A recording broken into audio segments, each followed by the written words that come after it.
ॐ नमस्तस्मै गणेशाय ब्रह्मविद्याप्रदायिने यस्यागस्त्याय ते नाम विघ्नसागरशोषिणे ध्याये स्थिरेण चित्तेन गणेशं सर्वसिद्धिदं बुद्धिप्रकाशकं पूर्णं योगिनां हृदि संस्थितं स्वानन्देशं गणेशानं महावाक्यस्वरूपिणं तत्त्वमस्याकृतिधरं सिद्धिबुद्धियुतं भजे। सिन्दूरोद्धूलिताङ्गं तिलकविलसितं चारुगौराङ्गरागं गाणेशाक्षान्दधन्तं स्मितमुखकमलं ज्ञानमुद्राकराब्जं भव्यं चाजानुबाहुं यतिवरममलं शुद्धकाषायवस्त्रं योगीन्द्रं श्रीगणेशं परमगुरुवरं गाणपाचार्यमीडे। परब्रह्म परमात्मा भगवान श्री गणेश, समस्त क्षेत्र देवासी देवता आणि उपस्थित संत सज्जन हो, 2 खंडांचा विचार आपण पाहिला. तिसऱ्या खंडाची विनंती स्वाभाविक भगवान दक्षांनी मुद्गलांना केली, शौनकांनी सूतांना केली आणि महर्षी मुद्गलांनी तृतीय खंड सांगण्याकरता सुरुवात केली. या तृतीय खंडामध्ये भगवान महोदरांचं चरित्र आपल्याला श्रवण करायचं आहे. या निमित्ताने त्या खंडाचा एक वेगवेगळा संवाद असतो आपण हे पाहिलं. जसं दुसऱ्या खंडात आपण गृत्समद आणि प्रल्हादाचा संवाद पाहिला, तसं या खंडाचा प्रधान संवाद हा सूर्य आणि वालखिल्य नावाच्या ऋषींचा संवाद आहे. वालखिल्य नावाचे 66,000 ऋषी तुमच्या माझ्या संस्कृतीने सांगितले. हा समूह आहे ऋषींचा आणि हे अद्वितीय ऋषी असे आहेत की हे सूर्याकडे तोंड करून मागे मागे सूर्याच्या समोर चालत राहतात असं त्यांचं वर्णन आहे. त्याच्यामुळे हे वालखिल्य सूर्याचे निस्सीम उपासक असणारे ते निस्सीम उपासक सूर्यदेवतेला प्रश्न विचारतात.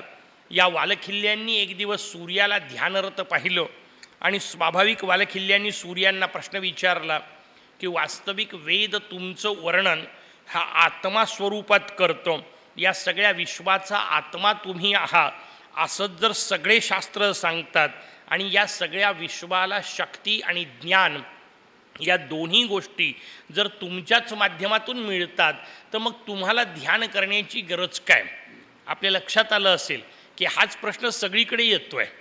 भगवान शंकरांना ध्यानरत पाहून त्यांना हेच विचारलं, विष्णूंना ध्यानरत पाहून हेच विचारणार आहे, आत्ता सूर्यांनाही ध्यानरत पाहून हेच विचारलं आणि या प्रत्येकाने उत्तर तेच दिलं.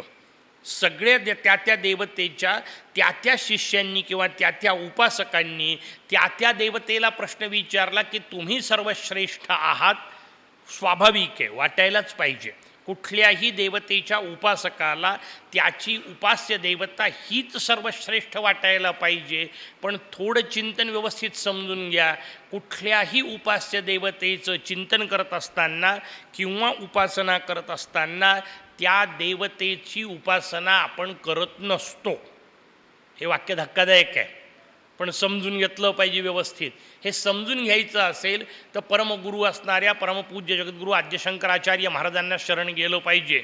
त्यांनी सूत्र दिले साधनेचं, उपासनेचं. परमपूज्य आचार्य श्री सगळ्या भारतभर भ्रमण करत असताना आपल्या पंढरपूरला येऊन पोहोचले. पांडुरंगाच्या समोर उभे राहिले. त्यांनी पांडुरंगाचंही स्तवन केलं, अत्यंत गोड स्तवन केलं. आपल्यापैकी अनेकांनी ऐकलेलं असेल, कदाचित पाठसुद्धा असेल. महायोग पीठे तटे भीमरथ्याम वरम पुंडरीकाय दातुम मुनींद्रैः समागत्य तिष्ठत्यमानंदकंदम. या झाल्या 3 ओळी. महत्त्वाची 4थी ओळ आहे. आचार्य उपासनेचं रहस्य सांगतायत. 3 ओळीत तर त्यांनी पांडुरंगाचं वर्णन केलं, कसा तू इथे येऊन उभा आहे वगैरे वगैरे.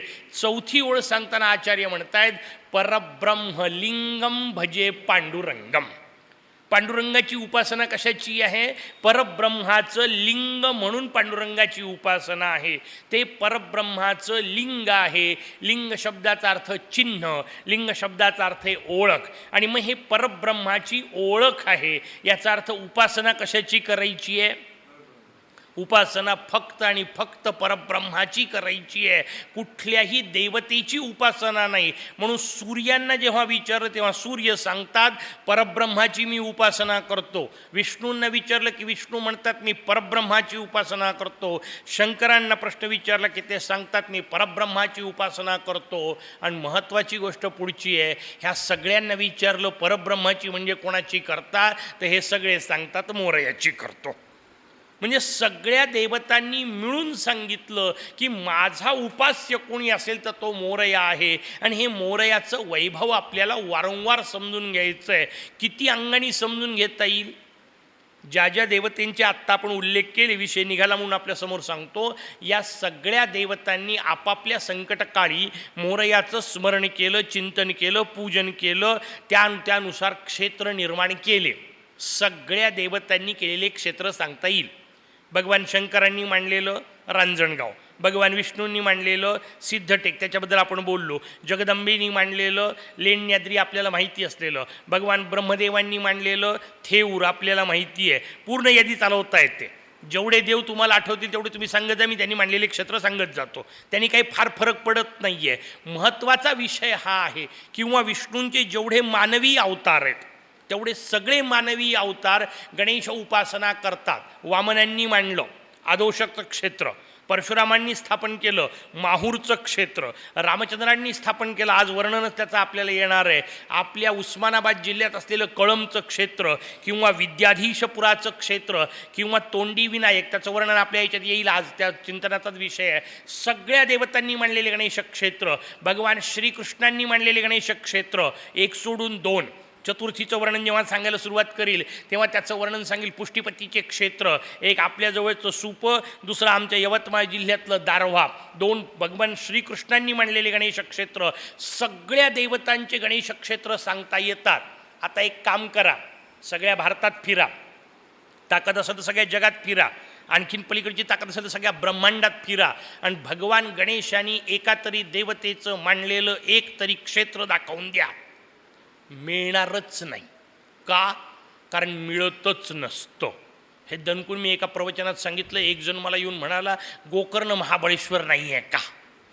तिथं मोरयांनी शंकराची पिंड मांडली. म्हटलं बरोबर आहे तुझं, पण तू कथा अर्धी ऐकली.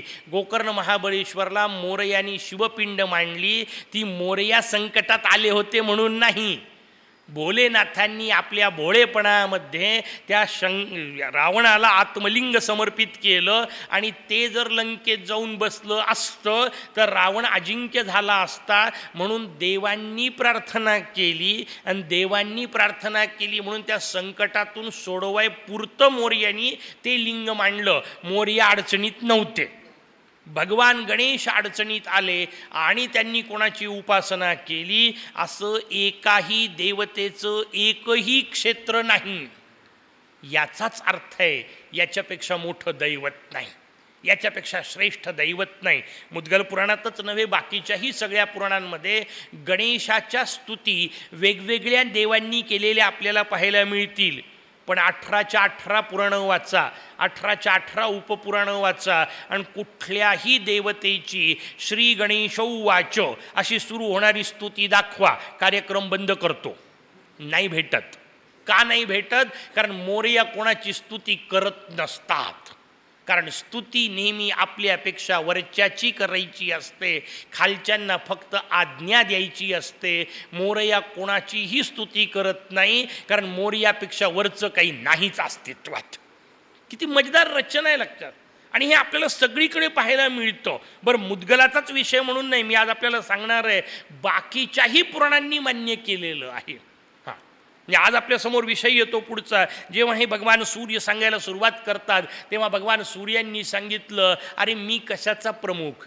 माझ्याही आयुष्यात मलाही असाच गर्व झाला होता की या सगळ्या विश्वाचा तत्वाचा आधार मीच आहे आणि मीच जगाचा आत्मा आहे. पण माझ्या गर्वाचं हरण करणारी लीला भगवंतांनी केली, आणि म्हणून सूर्यानी स्वतःचाच पूर्वानुभव सांगायला सुरुवात केली. म्हणे मी एक दिवस कश्यपांनी आणि आदितीने माझी मोठी तपश्चर्या केली, त्या हिशोबात मी कश्यपांच्या घरी जन्माला आलो. कश्यपांनी मला उपासना सांगितली, त्यानुसार मी गणेश उपासनासुद्धा केली. त्या उपासनेचं फल म्हणून मला सांगण्यात आलं, तू कर्मफल दाता हो. त्या सूर्याला कर्मफलदाता सांगितलं, त्याच्या पलीकडचं अद्वितीय कार्य दिलं, काळाचं नियंत्रण तुझ्या माध्यमातून होईल. म्हणून काळ सगळ्या सृष्टीला कोण सांगतो? त्याचं उत्तर आहे सूर्य. सुरू कोण करतो सगळ्या सृष्टीला? जागृत कोण करतो? भगवान सूर्य. ते उगवले की माणसं उठतात. आता उठतात म्हणायचं की उठायचे म्हणायचं? पहा बुवा, म्हणजे पूर्वीच्या काळी उठायचे असं नाईलाजानी म्हणायची वेळ आहे. आजकाल 8, 8:30, 9 नाही का, किंवा तरी ही रचना नाही आहे. शास्त्रांनी सांगितलं, आमचे पूज्य पिताश्री फार मस्त सांगायचे. ते म्हणायचे सूर्योदयानंतर अंथरुणात राहण्याचा अधिकार फक्त ढेकणांना असतो, बाकीच्यांनी सूर्योदयानंतर अंथरुणात राहायचं नाही. ढेकणांशिवाय बाकीच्यांना परवानगी नाही. जे राहत असतील त्यांना समजायला हरकत नाही. आता दुसरा काय शब्द वापरू मी? सूर्योदयानंतर नाही, झोपण्याचा विषयच नाही, त्याच्या आधीच उठलं पाहिजे. आणि आपल्याकडे नियम सांगितला, कुठल्या देवतेला काय मागायचं याचं सूत्र दिलं आहे. कोणालाही काही मागायचं नसतं. परवा जसं सांगितलं तसं अग्निनारायण प्रगट झाले तर पाणी मागून चालणार नाही. कोणाला काय मागायचं त्या सूत्रामध्ये दिलं आहे, आरोग्यम भास्करादिच्छेत. तुम्हाला जर आरोग्य पाहिजे असेल तर सूर्यांना मागावं. आरोग्य सूर्य देतात, म्हणून आरोग्यासाठी सूर्य नमस्कार. बाकी सगळ्या देवांचे नमस्कार कुशल करा, त्याच्याबद्दलचा प्रश्न नाही, पण आरोग्याचा संबंध सूर्याशी आहे. आणि शास्त्रांनी नियम सांगितला, कुठलीही गोष्ट जर कोणाला मागायची असेल तर साधा नियम आहे. समजा एखाद्या ऑफिसमधल्या एखाद्या बॉसकडून तुम्हाला एखादी गोष्ट काढून घ्यायची आहे, काय करता? त्याचं उत्तर आहे, तो ऑफिसमध्ये बॉस येऊन पोचायच्या आधी तिथं जाऊन उभे राहता ना, फाईल घेऊन आपली. आल्याबरोबर त्याला नमस्कार करता, म्हणजे तुमचं काम होतं. हाच नियम सूर्यालाही लागू पडतो. सूर्याकडून जर आरोग्य पाहिजे असेल तर तो यायच्या आत स्नान करून हातामध्ये फाईल म्हणजे अर्घ्यपात्र घेऊन उभे राहा. तो आल्या आल्या त्याला अर्घ्य द्या, म्हणजे प्रसन्न होऊन तो तुम्हाला आरोग्य प्रदान करतो. कोणाला काय मागायचं कळलं पाहिजे. आणि मग त्या आरोग्याच्या भरोशावर सगळी दिनचर्या चालणार. सूर्य मध्यान्नी गेला, विषय बदलतो. सूर्य अस्ताला गेला, विषय बदलतो. सगळी उपासना त्या काळानुसार चालते आणि काळ सूर्याच्या अधीन आहे.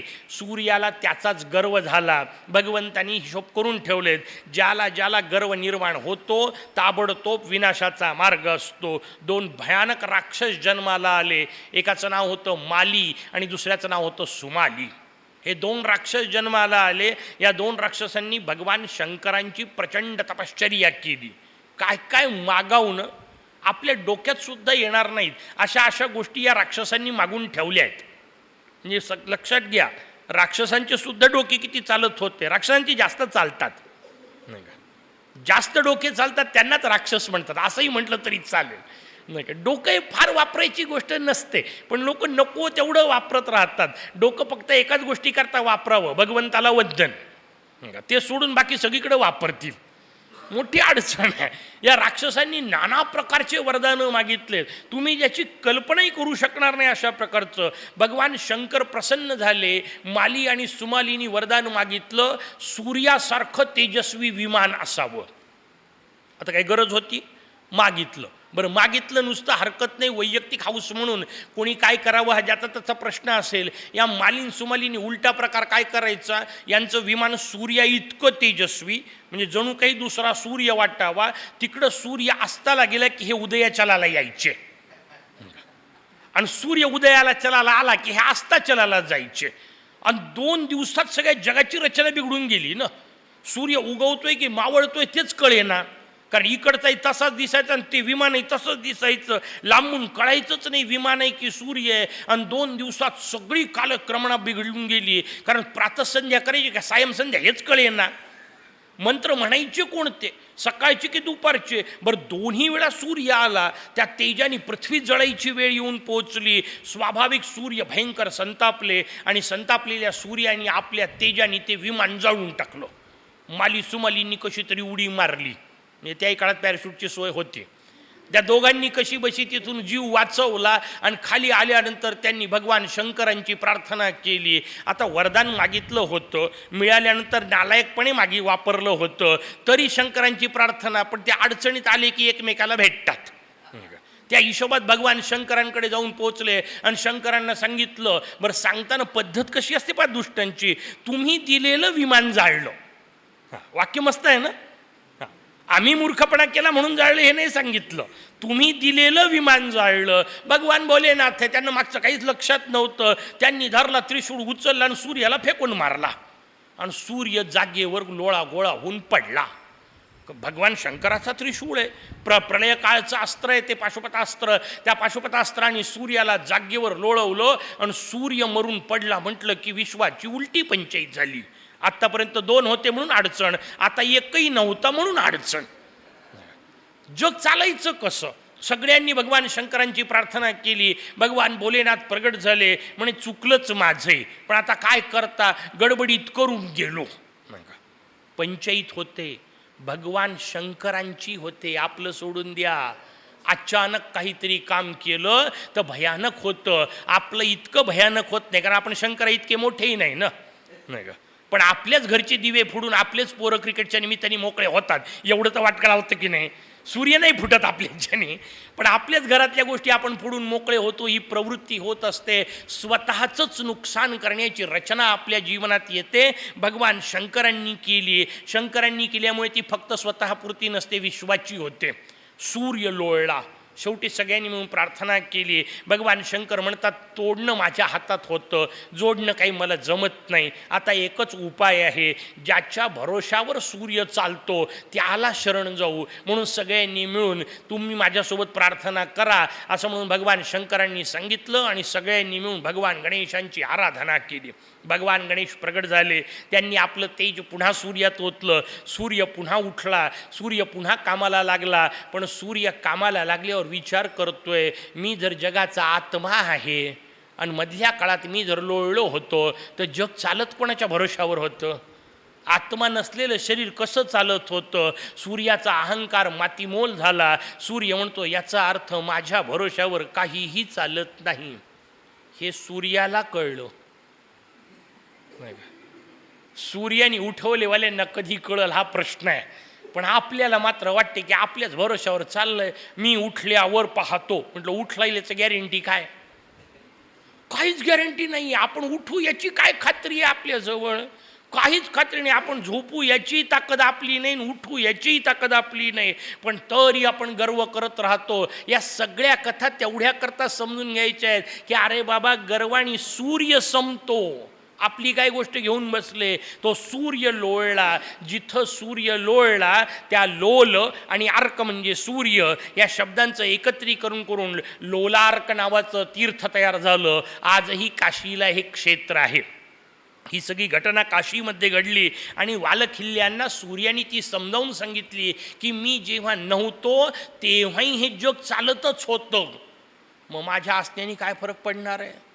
ती भारतांबेंनी तुमच्या माझ्यासाठी फार सुंदर कविता लिहून ठेवली आहे. रामकृष्णही आले गेले, त्या विन जग का ओसची पडले. अरे रामकृष्ण आले गेले, फरक पडला नाही. तुम्ही आम्ही किस झाडकी पत्ती, किस झाडकी म्हणजे बाकीच्या असू नसो, शमीची असावी नाही का. निदान मोर्याच्या कामी तर पडल, मोर्याच्या चरणावर तर जाईल. आपल्या जीवनाची रचना समजून घेतली पाहिजे. हे आले आणि गेले, फरक पडला नाही. आपलं काय घेऊन बसलात? लोकांना मोठी पंचायत असते. आपलं नाव, आपलं क्षेत्र, आपली सत्ता, अरे यांच्या गेल्या नाही का. राजवाडीच्या राजवाडे गेले. सूर्यवंश सगळा सांगितला मी आपल्याला. चंद्रवंशाचं वर्णन आपल्यासमोर करणार आहे. हे वंशच्या वंश गेले. जगाचं काही बिघडलं नाही. आपल्या वंशावळी कुठं लावून ठेवता? पण आपल्याला त्याचीच कौतुक. माझा वंश, भले त्या वंशातलं मी काही करत नाही, मोठी अडचण आहे, पण समजून घेण्यासारखी गोष्ट आहे. अहंकाराचा विचार आला. सूर्याने सांगितलं माझा अहंकार असा गेला भगवंताच्या लीलेने, आणि तेव्हापासून माझ्या लक्षात आलं की माझी सत्ता ही माझी नाही, ती मोरयाची आहे. आणि म्हणून वालखिल्यांनो, तुम्हाला जे दिसलं मी ध्यान करतोय ते तेव्हापासून मी मोरयाचं ध्यान करतोय. वाक्य समजून घ्या. या सगळ्या कथा पुन्हा पुन्हा वेगवेगळ्या अंगाने समजून घेतल्या पाहिजे. तुम्ही मला कहू सूर्यासारख्यांनाही असा अहंकार होतो का? विष्णू शंकरांनाही अहंकार होतो का? ते होतो हे तर कथेत सांगितलं, त्याच्याबद्दलचा प्रश्न नाही. मग यांनाही जर अहंकार होत असेल, यांनाही जर कामक्रोध ग्रासतच असतील, तर मग यांना देवता का म्हणायचं? आणि आपल्यापेक्षा वेगळे कुठं आहेत? त्याचं उत्तर व्यवस्थित समजून घ्या. तुमच्या माझ्यात आणि त्यांच्यात फरक हा आहे की सूर्याला असं एकदाच झालं, त्याच्यानंतर पुन्हा सूर्याने गणेशोपासना सोडली नाही. आपलं असं येता जाता होत राहते आणि पुन्हा पुन्हा अहंकार होत राहतो. नव्हे मी गणेशाची उपासना करतो याचाच अहंकार होतो. किती भयंकर आहे. सगळ्या गोष्टी समजून घेतल्या पाहिजे. किती किती जागी अडचणी आहेत आणि हा मार्ग किती घसरंडा आहे. बोलायला खूप सोपं वाटतं, ऐकायला फार बरं वाटतं. तुका म्हणे केली सोपी पाय वाटतं, उतरावया भव सागर रे. नाही, ते तुकोबांना सोपी आहे, आपल्यासाठी नाहीच आहे. आपल्यासाठी तुकोबांनी सांगितलं तेच. तुका म्हणे भक्ती हे तो सुळावरील पोळी, नाही का, हा तोच आपल्यासाठी हिशोब. भक्ती म्हणता बरी वाटते. तुकोबा अस्सल गावराणी शब्द वापरतात, नाही का. भक्ती म्हणता गोड वाटे, करू जाता टिंब टिंब टिंब फाटे. आणि ते तुकोबा आहे. तुकोबा कसं आम्ही गमतीने सांगताना प्रवचनात सांगत असतो, माऊली अत्यंत शालीन आहे. त्याच्यामुळे माऊली जेव्हा बोलायचं असेल ना, टोचायचं जरी असेल, नावं जरी ठेवायची असतील ना, तर माऊली कशी शाल जोडीतले मारते. म्हणजे जोडाही मारायचा असला तर शालीत ठेवायचा आणि मारायचा. म्हणजे समोरच्याला वाटेल फक्त शाल मारली, बसला जोडा, शाल जोडीतले. तुकोबा आमचे गरीब आहेत, त्यांना शाल परवडत नाही, ते डायरेक्ट जोडे मारतात. मधला प्रकार नाही. पण अत्यंत अस्खलित प्रकारातला वेदांत काही असेल तर ते तुकोबांच्या गाथेमध्ये आपल्याला पाहता येतो. ही रचना सांगितली आहे, काही सोपं नाही आहे. सूर्यालाही अहंकार होतो, सूर्यही अहंकाराने ग्रस्त होतो. पण पुढची गोष्ट फार मजेदार आहे. सूर्याला एकदा अहंकार झाला तर त्याच्यावर एकदा उपाय केला की पुन्हा पुन्हा करावं लागत नाही. आपली तर पंचायतच अशी असते की समजा एखादी गोळी आपल्याला लागू पडली, एखादा ड्रॉप आपल्याला लागू पडला, आपण त्याचं नाव सेव्ह करून ठेवतो. वाक्य किती भयानक आहे. मला परवा डोळ्यामध्ये मंदाराचं दूध गेलं, ड्रॉप आणला. तो ड्रॉप आणला तर बायकोनी त्याचे फोटो काढून ठेवले. म्हणे नाही नाही असू द्या, फार महत्त्वाचं आहे, आपल्याला कळला पाहिजे. म्हटलं कळला पाहिजे या वाक्यातला उलटा अर्थ किती भयानक आहे. पुन्हा केव्हा तरी जाणार याची आपल्याला गॅरंटी आहे. हे वाक्य किती भयानक आहे. म्हणजे मला पोटदुखी झाल्यानंतर मी एखादी गोळी घेतली आणि ती लागू पडली तर त्याचं रॅपर पुन्हा ठेवतो, याचा अर्थ मी पुन्हा पोट खराब करणार, याच्यावर आपला आत्मविश्वास आहे. हे किती भयानक आहे. आपल्याला रोगाची ही सवय होते. सूर्यालाही अहंकार झाला, एकदा गेला पुन्हा नाही आला, म्हणून ते देव आहेत, लक्षात घ्या. तो प्रकार आपल्यासमोर सगळ्या सूर्यांचा सांगितला. आणि मग सूर्याने सांगितलं की अशा प्रकारची रचना निर्माण झाली, विघ्न येऊन पोचलं, त्या विघ्नाला मी दूर केलं. आणि मग त्यांना सांगतो की मला जसं गर्वहरण झालं तसं अनेकांचं गर्वहरण झालं. मग वालखिल्यांना कथा त्यांनी वेगवेगळ्या सांगायला सुरुवात केली. म्हणे मोहासुराची मी तुम्हाला कथा सांगतो आणि मोहासुराच्या माध्यमातून भगवान महोदराची कथा सांगतो, म्हणजे तुम्हाला नेमकेपणाने हे सगळं तत्त्व कळेल. आणि मग सांगायला सुरुवात करताना त्यांनी एक वेगळीच कथा सुरू केली. एक तारकासूर नावाचा भयानक राक्षस झाला. काय काय राक्षस या जगात झालेत. ह्या तारकासुराने ब्रह्मदेवाची अद्वितीय तपश्चर्या केली. सगळी तपश्चर्या केल्यानंतर भगवान ब्रह्मदेवांना नेहमीचं वरदान मागितलं, मला मृत्यू नसावा. भगवान ब्रह्मदेव म्हणतात तसं देता येत नाही. हा राक्षस अद्वितीय होता. यांनी क्रिकेटच्या त्या पंचाच्या भाषेमध्ये किंवा कॅप्टनच्या भाषेमध्ये हात वर केला, म्हणजे टाईम प्लीज, नाही का, वेळ द्या, विचार करू द्या काय मागायचं ते. तारकासुराने वरदान मागायकरता वेळ मागून घेतली आहे. ब्रह्मदेव म्हणतात ते तुझा हिशोब, टेक युअर ओन टाईम वगैरे प्रकार, बच्चन साहेबांच्या स्टाईलमध्ये, नाही का. यांनी सांगितलं ठीक आहे, तुला जेव्हा पाहिजे तेव्हा माग. तारकासुराने विचार केला. कोणाला तरी विचारलं पाहिजे, आपल्याला नाही समजत म्हटलं की शहाण्या माणसाला विचारावं. कोणाला विचारावं. अशा वेळा आपोआप तयार नारद, ठरलेलं पात्र आहे ते शास्त्रातलं. नारदांनी येऊन त्याला मजेदार सल्ला दिला. नारद म्हणाले, तुला मी सांगतो, सती नावाची शंकराची बायको होती, तिने स्वतःला जाळून घेतलं. त्यानंतर स्त्री जातीबद्दलचा राग शंकराच्या डोक्यात गेला. शंकर योग समाधीत निद्रिस्त झाले. ते आता उठणार नाहीत, उठले तरी लग्न करणार नाहीत, पुन्हा सती काही त्यांना भेटणार नाही. आणि जोपर्यंत शंकर लग्न करत नाही तोपर्यंत शंकराला पोरग होण्याची शक्यता नाही. तू एक काम कर, ब्रह्मदेवाला वरदान माग, शंकराच्या मुलाच्या हातून मृत्यू असावा. याला पटलं. मस्त आहे, शंकर काही लग्न करणार नाही, त्यांना काही पोरग होणार नाही, मी काही मरणार नाही, याचा अर्थ मी अमर झालो. तारकासुराने ते वरदान मागितलं. याला म्हणतात देवर्षी नारद. सगळी तपश्चर्या तारकासुराने केली आणि लग्नाचं कॉन्ट्रॅक्ट शंकराचं फाटलं, नाही का. याला नारद म्हणतात. नाही का, कॉन्ट्रॅक्ट त्यांच्या याचा दिल्या गेला. याच्या तपश्चर्येच्या भरोशावर शंकराचं लग्न जुळून मोकळे झाले. त्याला देवर्षी नारद म्हणतात. काय अद्भुत योजना आहे. तारकासूर या हिशोबात आहे की आता मी मरणच शक्य नाही, आणि तारकासूर अमर आहे म्हटल्यानंतर तारकासुरामधला राक्षस जन्माला आला. वास्तविकता आहे, लक्षात घ्या. इथं बसलेल्या सगळ्यांमध्ये ही प्रवृत्ती आहे. आपल्याला फार बरं आहे, आपण मरणार हे निदान माहिती आहे. पटत नाही आतमध्ये पक्क, पण कुठं ना कुठंतरी एका कोपऱ्यात नक्की माहिती आहे. आणि आपण मरणार हे माहिती असल्यामुळेच आपण जरा बरे वागतोय. ज्या दिवशी आपली मरण्याची भीती संपेल ना, क्षणात राक्षस होणार आहोत, लक्षात घ्या. फार बरं आहे, आपल्याला मृत्यूची भीती आहे, आणि म्हणूनच भागवत चाललेत, म्हणूनच मुद्गल पुराण बरं चाललंय, नाही का. नाही तर कोण कशाला वाचलं असतं. मरतच नाही, एकदा म्हटलं की मुद्गलाला हातच लावत नाही, पण मरतोय हे माहिती असल्यामुळेच भागवत वाचतात. आणि भागवताने आपल्याला सगळ्यांना सांगून ठेवलंय, आपण सगळे 7 दिवसात मरणार आहोत. तुम्हाला काय गोष्टी सांगता. परीक्षितीला म्हटलं होतं, आमच्यावर काहून आणता तुम्ही सगळे, मी सगळे, मी आपण सगळे म्हटलं ना. असं काय करता, तुम्हाला वेगळं नाही ठेवत. मी वर बसलो म्हणजे काय फार वेगळा थोडा हो. सगळे नियम तेच लागू पडणार आहेत. आपण सगळे 7 दिवसात मरणार आहोत. तुम्हाला काय माणूस आहे, एवढ्या लांबून आणला, चांगला व्यासपीठावर बसवला, नाही का. 21 दिवसाचं अनुष्ठान म्हणून सांगतोय, आणि 7 दिवसात मरणार म्हणून सांगतोय. पण मी तुम्हाला व्यासपीठाचा अधिकार वापरून सांगतो, माझ्या समोर बसलेले सगळे माझ्या सकट 7 दिवसात मरणार आहेत. का? कारण 7च दिवस असतात म्हणून. सोमवार, मंगळवार, बुधवार, गुरुवार, शुक्रवार, शनिवार, रविवार, यातल्याच कुठल्या तरी एका दिवशी मराल की नाही. कारण नाहीचे 8वा वार, म्हणजे आपण सगळे 7 दिवसात मरणार आहोत, बरोबर. फक्त अडचण एकच आहे, आजचा जो बुधवार असेल तर पुढचा 7वा दिवस पुढचा मंगळवार का बुधवार येईल याची खात्री नाही आहे. हा बुधवार पहिला का शेवटचा हे मोजायला आपल्याजवळ सोय नाही, म्हणून बरं चाललंय.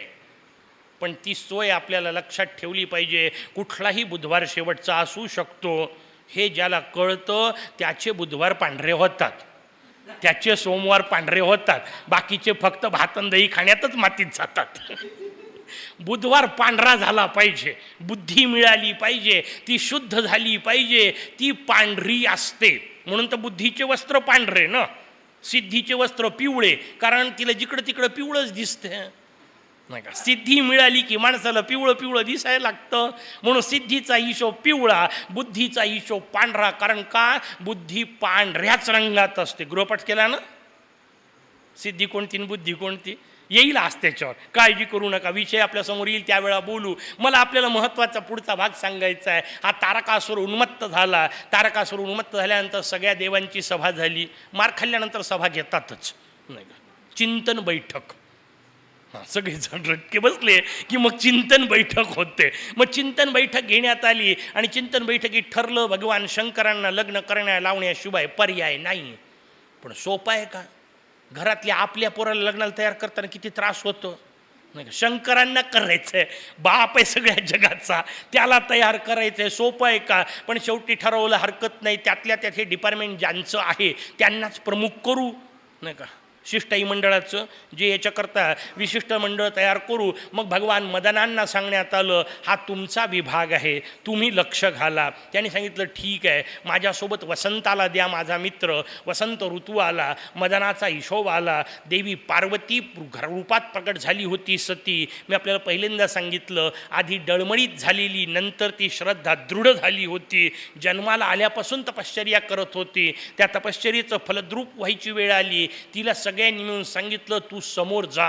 देवी पार्वती भिल्लीन वेशामध्ये नटली असं वर्णन आहे. ती भिल्लीन वेशात समोर आली. मदनाने बाण मारला. भगवान शंकराचे नेत्र उघडले. समोर ती भिल्लीन दिसली. मुद्गलांनी दिलेली कथा थोडी वेगळी आहे. मुद्गलांनी दिलेली कथा थोडी वेगळी अशी आहे. त्या भिल्लिनीकडे पाहिले आणि मोहित झालेले भगवान शंकर तिच्या मागं धावू लागले. देवांनी ठरवलं होतं इतक्या ताबडतोब सापडायचं नाही, काही दिवस तर निदान लाव, फिरवू दे. त्या हिशोबामध्ये भिल्लीने सांगण्यात आलं पळ. भिल्लीन पळत गेली. भगवान शंकर तिच्या मागे लागले, आणि त्या इतके वर्ष दाबून ठेवलेल्या कामवेगाचा परिणाम झाला. भगवान शंकर स्खलित झाले. स्खलित झाले की त्यांना वाईट वाटलं आणि थांबले. आणि मग त्यांनी विचार केला, माझ्यावर अशी वेळ कशी आली. कशी आली तेव्हा त्यांना कळलं की या मदनामुळे सगळी गडबड झाली आणि मग त्यांनी आपला तृतीय नेत्र उघडला. बाकी पुराणातले वर्णन आहे, जसा दिसला तसा पहिले मदन दिसला आणि मदनच जाळला, तसं वर्णन नाही. आधी भिल्लीण, कारण मदनाचा परिणाम झाला हे कळल्यावर मग जाळल्याचा उपयोग आहे ना. नुसताच दिसला आणि जाळला असं कसं होईल? त्याच्यामुळे पहिले मदनाचा परिणाम सांगितला, त्या मदनाच्या परिणाम रूपात स्खलित होणं सांगितलं. मग मदन जाळल्या गेला. जाळलेल्या मदनाने भगवान शंकरांची प्रार्थना केली. अहो म्हणे देवांकरता कार्य केलं होतं, मला विनाकारण का जाळलं? याने सांगितलं ठीक आहे, आता नाईलाज आहे, झालं ते झालं. कारण तो आवेग निघून जातो ना. जेवढ्या वेगात कामाचा आवेग आला होता स्खलित झाले, जेवढ्या वेगात रागाचा आवेग आला होता तृतीय नेत्र उघडलं, मदन जाळला. आता आवेग संपला, मग शांत झाले आणि शांत झाल्यानंतर कळलं नाही मदन जाळायला नको होता, नाही का. असंच होते, शांत झाल्यावर मगच कळते, नाही का. अनेकांना असंच होते ना, सकाळी कळते संध्याकाळचं चुकीचं होतं म्हणून, पण ते सकाळी कळते. ते उदाहरण शंकराला लावू नका, नाही तर भलते अर्थ काढाल. हां, तुम्ही तिकडं लावताय अशा अर्थाने, तसं नाही आहे. चुकीचं वागणेवाल्यालाही कळतं आपण चुकीचं वागतोय, फक्त अडचण एकच आहे, ते वागत असताना कळत नाही. तेवढं मला सांगायचं आहे. वागणेवाल्यालाही कळतं. अहो राक्षसाने कळत नव्हतं का? खरं तर मी तुम्हाला सांगतो, तुमच्या माझ्यापेक्षा अनेक दुष्ट बरे होते, कारण ते निदान प्रामाणिक होते. उदाहरण सांगू, दुर्योधन. त्या दुर्योधनाला भगवान श्रीकृष्णाने विचारलं का असा मूर्खासारखा वागतो, जरा चांगला वागत जा, धर्मानी जगत जा, धर्म बिर्म काही अभ्यासत जा. दुर्योधन तोंडावर सांगतो जानामि धर्मम नच मे प्रवृत्ती, जानामि अधर्मम नच मे निवृत्ती. मलाही धर्म काय ते कळतं, त्याच आश्रमात शिकलो जिथं अर्जुन शिकला, जिथं धर्मराज शिकले. माझे काय क्लास वेगळा थोडा होता. माझ्याही जवळ त्याच नोट्स आहेत, झेरॉक्स करून आहेत, लॅमिनेशन करून ठेवल्या आहेत, वापरत नाही एवढाच प्रश्न आहे. तेच सगळं माझ्याही जवळ आहे, त्याच गुरूंच्याकडे शिकलो. जानामि धर्म, मलाही धर्म काय ते कळतं. नचमे प्रवृत्ती, करावं वाटत नाही. इथं बसलेल्या सगळ्यांना वाटतं की नाही हो आपण सकाळी 5 वाजता उठलं पाहिजे, सूर्योदयाच्या आधी निदान उठलं पाहिजे, वाटते, उठत नाही. जानामि अधर्मम, हे गोष्ट करणं चूक आहे हे इथं बसलेल्या सगळ्यांना कळतं, सोडावं वाटत नाही. अडचण तिथं आहे. मग दुर्योधन आपल्यापेक्षा बरा ना, तो कबूल तरी करतोय, आपण कबूलही करत नाही. किती मोठी पंचायत आहे. पण सोडून द्या, वेगळा विषय. तारकासुराचा विषय आपल्यासमोर चालू होता. भगवान शंकरांना निर्माण करण्यात आलं, त्यांना जागृत करण्यात आलं आणि भगवान शंकर जागृत झाले. जागृत झाल्यानंतर त्यांनी मदनाला जाळलं, मदनाने प्रार्थना केली. याने सांगितलं ठीक आहे, आता झालेलं तर झालं, पण एक काम करतो, मी तुला असं वरदान देतो की याच्या पुढे तुला शरीर नसलं तरी तुझं बिघडणार नाही, तू बिना शरीरानेच काम करू शकशील. म्हणून मदनाचं नाव आहे अनंग, त्याला अंग नाही म्हणून त्याचं नाव अनंग. अनंग नसलेला, अन म्हणजे नाही, अंग म्हणजे शरीर. अनंग निर्माण झाला. पण अनंग निर्माण झाल्यामुळे काय झालं माहिती आहे का?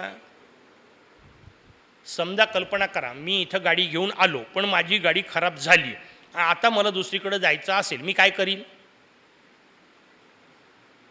त्याचं उत्तर आहे कोणाची तरी गाडी वापरेल, बरोबर की नाही? साधा नियम आहे. मदनाचंही तसंच झालंय. मदनालाही आता अनेक उद्योग करावं वाटतात, पण त्याला त्याचं शरीर नाही, त्याच्यामुळे तो आपल्यापैकी कोणाच्या तरी अंगात घुसतो आणि त्याला बाधा झाली असं म्हणतात, नाही का? मदन लागला, आमच्या भाषेत त्याला कॉलेजचं वारं लागलं असं म्हणतात, नाही का? ते मदनाची बाधा आहे ती. कॉलेजचं वारं लागणे होतं. काल जसं आपण सांगितलं सूर्यतीर्थ नामा जाऊन पोचला, त्याला सूर्यतीर्थाचं वारं लागलं. ते जसं सकारात्मक वारं लागतं तसं नकारात्मकही लागतं ना. असं काय करता? चुकीच्या जागी गेलं की वाईटही परिणाम होतात. मग तो सगळा विचार आपल्या समोर आला. मदनाला जाळण्यात आलं, पण देवी रती ती धाय मोकळून रडतीये, नाही का? ती रडतीये, तिच्या डोळ्यातलं पाणी इतकं ताकदीचं आहे की जिथे मदन जाळला होता त्या राखेच्या ढिगावर बसून ती जी रडली, तिच्या डोळ्यातल्या पाण्यातून, त्या राखेतून एक वनस्पती निर्माण झाली. त्या वनस्पतीला दवणा असं म्हणतात. काम भस्म समुद्भूतम रतिबाष्प परिप्लुतम. रतीच्या डोळ्यातल्या बाष्पाणी निर्माण झालेला आणि कामदेवाच्या भस्मातून निर्माण झालेली वनस्पती दौना. म्हणून चैत्र शुद्ध प्रतिपदेला चैत्र शुद्ध चतुर्थीला भगवंताला दमनार्पण करण्याची आपल्याकडची पद्धत आहे. अनेक देवांना दौना वाहिला जातो. का वाहायचा? कारण जगातली सगळ्यात कामोत्तेजक वनस्पती आहे. आता निर्माणच जर मदनाच्या भस्मातून झाली असेल तर ते काय शांत असणार आहे का? अत्यंत कामोत्तेजक वनस्पती आहे. नुसत्या हुंगल्यानी सुद्धा माणसाची वासना जागृत होईल अशा प्रकारची ताकद तिच्यात आहे. भगवंताला व्हायची याचा अर्थ हा ताप तुला देतो नाही का, माझ्या मागे लावू नको यात त्याचा अर्थ आहे. म्हणून ती भगवंताला व्हायची. भगवंताला तो काम विकार समर्पित केला पाहिजे. काम विकार समर्पित करायचं आहे, काम नाही. दोन मधला फरक समजून घ्या. काम असलाच पाहिजे आणि असणारच आहे. कसा असला पाहिजे? भगवद्गीतेत सांगितलं तस्म धर्मा अविरुद्ध भूतेषु कामोस्मी भरतर्षभ. भगवान म्हणतायत मी कामही आहे. पुरुषार्थामध्ये जसा अर्थ मी आहे, कामही मी आहे. पण कसा? धर्म अविरुद्ध भूतेषु. या जगामध्ये धर्माच्या विरुद्ध नसलेला काम म्हणजे मी नाही का. आणि म्हणून आपण सगळे निर्माण होतो त्याच्यामागे काम तर आहेच की हो, नाही कसा? पण हे न समजलेले पाश्चात्य आम्हाला सांगतात हे जग सगळं पापातून तयार झालं नाही का. आपण सगळे पापाचे लेकरं आहोत. एक फादर मला सांगत होते आपण सगळे पापाचे लेकरं आहोत. म्हटलं माफ करा, आम्ही आमच्या बापाचे लेकरं आहोत. पापाचे तुम्ही असाल, आमच्याकडची भानगड नाही आहे. आमच्याकडे धर्म अविरुद्ध भूतेषु कामोस्मी भरतर्षभ. माता पित्यांच्या संघातूनच निर्माण होतो, पण तो संघ अपवित्र नाही आहे. कारण धर्माला धरून असलेला आहे. हा जो विचार आहे तो आपल्या समोर सांगितला. भगवान कामदेव जळून गेले, त्यांच्या भस्मातून दौना निर्माण झाला. पण तरी रती म्हणतीये असं कसं? तुमचं लग्न होणार म्हणून यांनी केलं आणि आमचा संसार मातीत घातला. पुन्हा माझा नवरा मला द्याल की नाही? भगवंतांनी सांगितलं ठीक आहे, दोन पद्धतीने देऊ. एक पहिली पद्धत, तू भगवान गणेशाचं आराधन कर, पुढचा सगळा हिशोब ते तुला सांगतील. आणि दुसरी गोष्ट, त्यांनी तपश्चर्येला बसवलं. ही तपश्चर्येचं स्थान आपल्याला आज नाशिकमध्ये पाहायला मिळतं. गोदावरीच्या तीरावर. आत्ता त्याला सध्या हिंगण्याचा गणपती असं म्हणतात. या हिंगण्याचा गणपती तिथं तुम्हाला पाहायला मिळेल. मदन महोत्कट म्हणून स्थान आहे. हिंगणे नावाच्या लोकांचा वाडा आहे तो, म्हणून त्याला हिंगण्यांचा गणपती म्हणतात. तिथं तुम्हाला पाहायला मिळेल. तिथं मदन महोत्कटाची सुंदर दशभुज मूर्ती आहे, अप्रतिम मूर्ती आहे नाही का. नाशिकचा विषय निघाला म्हणून सांगतो. याच नाशिकमधून, ही स्थान नाही, दुसरं स्थान मी आपल्याला सहज उदाहरण म्हणून सांगतो. या नाशिकमधून मला अचानक एका दिवशी रात्री 1:30 वाजता फोन आला. नाशिकचा विषय निघाला म्हणून मला आठवलं. नाशिकमधून रात्री 1:30 वाजता फोन आला. आणि 1:30 वाजता फोन आल्यानंतर त्याने मला एकदम असं कसं तरी गलबलून सांगितलं. म्हणे तुम्हाला काय सांगू, पंचायत झालेली आहे, आमच्या मंदिरातल्या मूर्तीची खोळ पडली. म्हटलं मग एवढ्याकरता माझी का झोप मातीत घातली? पडतच असते. 70-80 वर्षांनी सामान्यतः सगळ्या मंदिरातल्या मूर्तींच्या खोळी पडू शकतात. अप्रतिम तिथले पुजारी असतील तर कदाचित 100-125 वर्षांनी पडेल, 150 वर्षांनी पडेल, पण मूर्तीची खोळ पडतच असते. याच्यात काय आश्चर्य आहे? तुमच्याकडं असं काय वेगळं घडलं तेवढ्याकरता? ते म्हणे तुम्हाला नाही माहिती काय झालं. मग मला उत्सुकता नाही. म्हटलं काहीतरी वेगळं आहे. म्हटलं काय नेमकं झालं? अहो म्हणे जशी ती खोळ पडली तसा आतला मोरया सुंदर दिसायला लागला. म्हटलं तेही काय आश्चर्य नाही आहे, स्वाभाविक आहे, कारण वरचा सगळा पापुद्रा निघून गेला, आता आतमधला सुंदर मोरया दिसतोय. म्हणून मग याच्यात एवढं आश्चर्य काय झालं? त्याने मला इतका गंभीर प्रश्न सांगितला तरी पुढं पूर्ण रात्र झोपू शकलो नाही मी. तो म्हणाला अहो त्या आतमधला मोरया दिसला हा प्रश्न नाही आहे, कालपर्यंत आम्ही मारुती म्हणून पूजा करत होतो. असा शेंदूर लावतात, असा शेंदूर लावतात की पुजारी हा शब्द पूजेचा आरी म्हणजे शत्रू याच अर्थाने वापरावा वाटतो. काही करतात, असं नसलं पाहिजे. म्हणून आपल्याकडे इतके गोळीच्या गोळे थापून दिले नुसते, पत्ताच लागत नाही आतमध्ये काय आहे. खोळ पडल्यावर कळलं मोरया होता. नसली पाहिजे अशी अवस्था. अप्रतिम सुंदर मूर्ती असावी. ही मूर्ती अत्यंत सलक्षण आहे. मी आपल्याला जी सांगतोय मदन महोत्कट नावाने तिथं आपल्याला स्थान पाहायला मिळतं. याच नाशिकमध्ये आपल्याला याचं दर्शन मिळू शकतं. तिथे भगवान गणेश प्रगट झाले. त्यांनी रतिमदनाला सांगितलं काळजी करू नको रतीला, तुला तुझा नवरा शरीर रूपात सुद्धा मिळेल, पण वाट पाहावी लागेल. केव्हा मिळेल? जेव्हा भगवान श्रीकृष्ण यादव वंशामध्ये रूपात जन्माला येतील, भगवान विष्णू कृष्ण रूपामध्ये जन्माला येतील, तेव्हा त्यांची पहिली बायको रुक्मिणी असेल, तिच्या पोटी त्यांचा पहिला पोरगा म्हणून प्रद्युम्न जन्माला येईल, तो तुझा पती असेल. म्हणून नंतर प्रद्युम्न रूपामध्ये पुन्हा मदन सदेह झाले आणि मग बाकी सगळ्यांकरता अनंग रूपामध्ये ते नाना प्रकारचा गोंधळ घालतात. पण मला प्रचंड आवडलं कोणतं माहिती आहे? वास्तविक कुठल्याही मूर्तीचं तुटणं फुटणं हे अपशकुनी किंवा वाईट मानलं जातं. पूज्य पिताश्रींच्या कल्पनेतून या सगळ्या द्वारदेवतांच्या परिवारदेवतांच्या मूर्त्या स्थापन करण्यात आल्या, नंतर पुन्हा बदलवण्यात आल्या. सगळ्या मूर्त्या जशाला तशा राहिल्या, एकच मूर्ती तुटली. काय योगायोग आहे! त्याच्यात सुद्धा मोरगावचं वैभव आहे. म्हणजे मला गंमत सांगायची तुम्हाला, माझ्या मोरयाचं वैभव असं मस्त आहे ना की वाईटात सुद्धा चांगलंच सापडेल. मूर्ती तुटून तुटून कुठली तुटली? रतीची मूर्ती तुटली. वाक्याचा अर्थच आहे, मोरगावात आला की रती भंग होतो. माणसाच्या रती इथे येऊन तुटल्याच पाहिजेत ना. काय योग्य प्रकार आहे! म्हणजे तुटण्यात सुद्धा फायदा आहे. मी मोरयाची गंमत सांगताना एका जागी सांगितलं, विषय मगाशी निघाला तर आता सांगून टाकतो गृहपाठ. मोरयाच्या उजव्या हाताला असते ती बुद्धी आणि मोरयाच्या डाव्या हाताला असते ती सिद्धी. मोरगावकरांना सांगायची गरज नाही खरं तर, कारण मोरगावला पूर्वद्वाराला आपल्याला बुद्धिमाता आहे, म्हणजे मोरयाच्या उजवीकडे बुद्धी आहे, मोरयाच्या डावीकडे सिद्धी आहे. सिद्धी लांब आहे, बुद्धी जवळ आहे.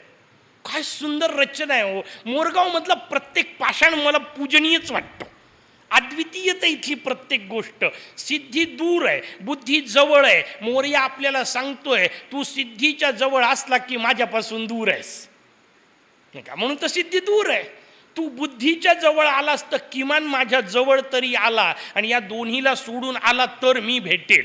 सिद्धी सोड, बुद्धी सोड. पण गंमत पहा कशी आहे, सिद्धी डावीकडे, बुद्धी मोरयाच्या उजवीकडे. तुम्ही कोकणात जा, कोकणामध्ये एक मस्त प्रकार असतो, देवांना कौल लावतात. सगळ्यांना आपल्याला ऐकून माहिती आहे. कौल लावणे याचा अर्थ त्या त्या देवाला तिथं ते फुलं चिकटवतात आणि फुलं चिकटवल्यानंतर वाट पाहत बसतात. कोणीकडचं फूल पडलं त्याच्यावर तुमचं हो की नाही ते ठरतं. उजवीकडचं फूल पडलं तर तुम्हाला कार्यात सिद्धी मिळणार, आणि डावीकडचं फूल पडलं तर तुमचं कार्य बिघडणार. बरोबर? सगळ्या देवांच्या बाबतीत हेच लागू पडेल.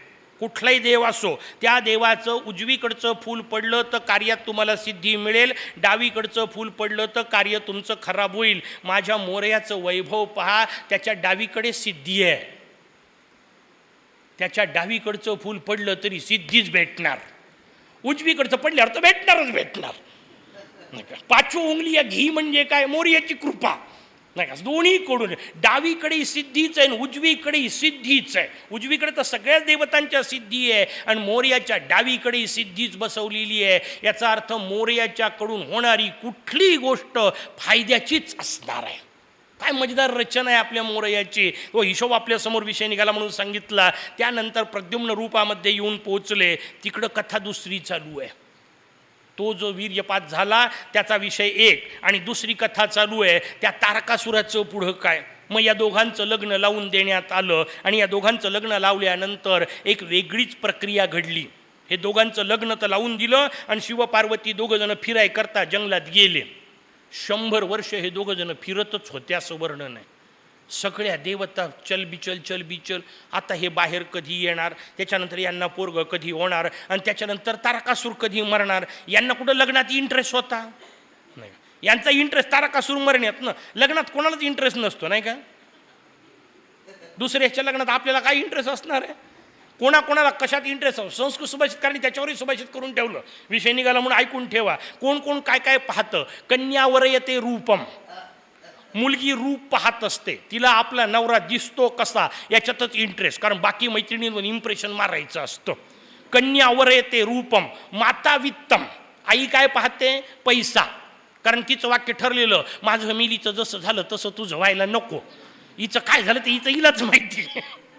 पण जगातल्या प्रत्येक आईला वाटतं माझी अवस्था वाईट होती आणि पुरीची चांगली असली पाहिजे. माता वित्तम पिता श्रुतम.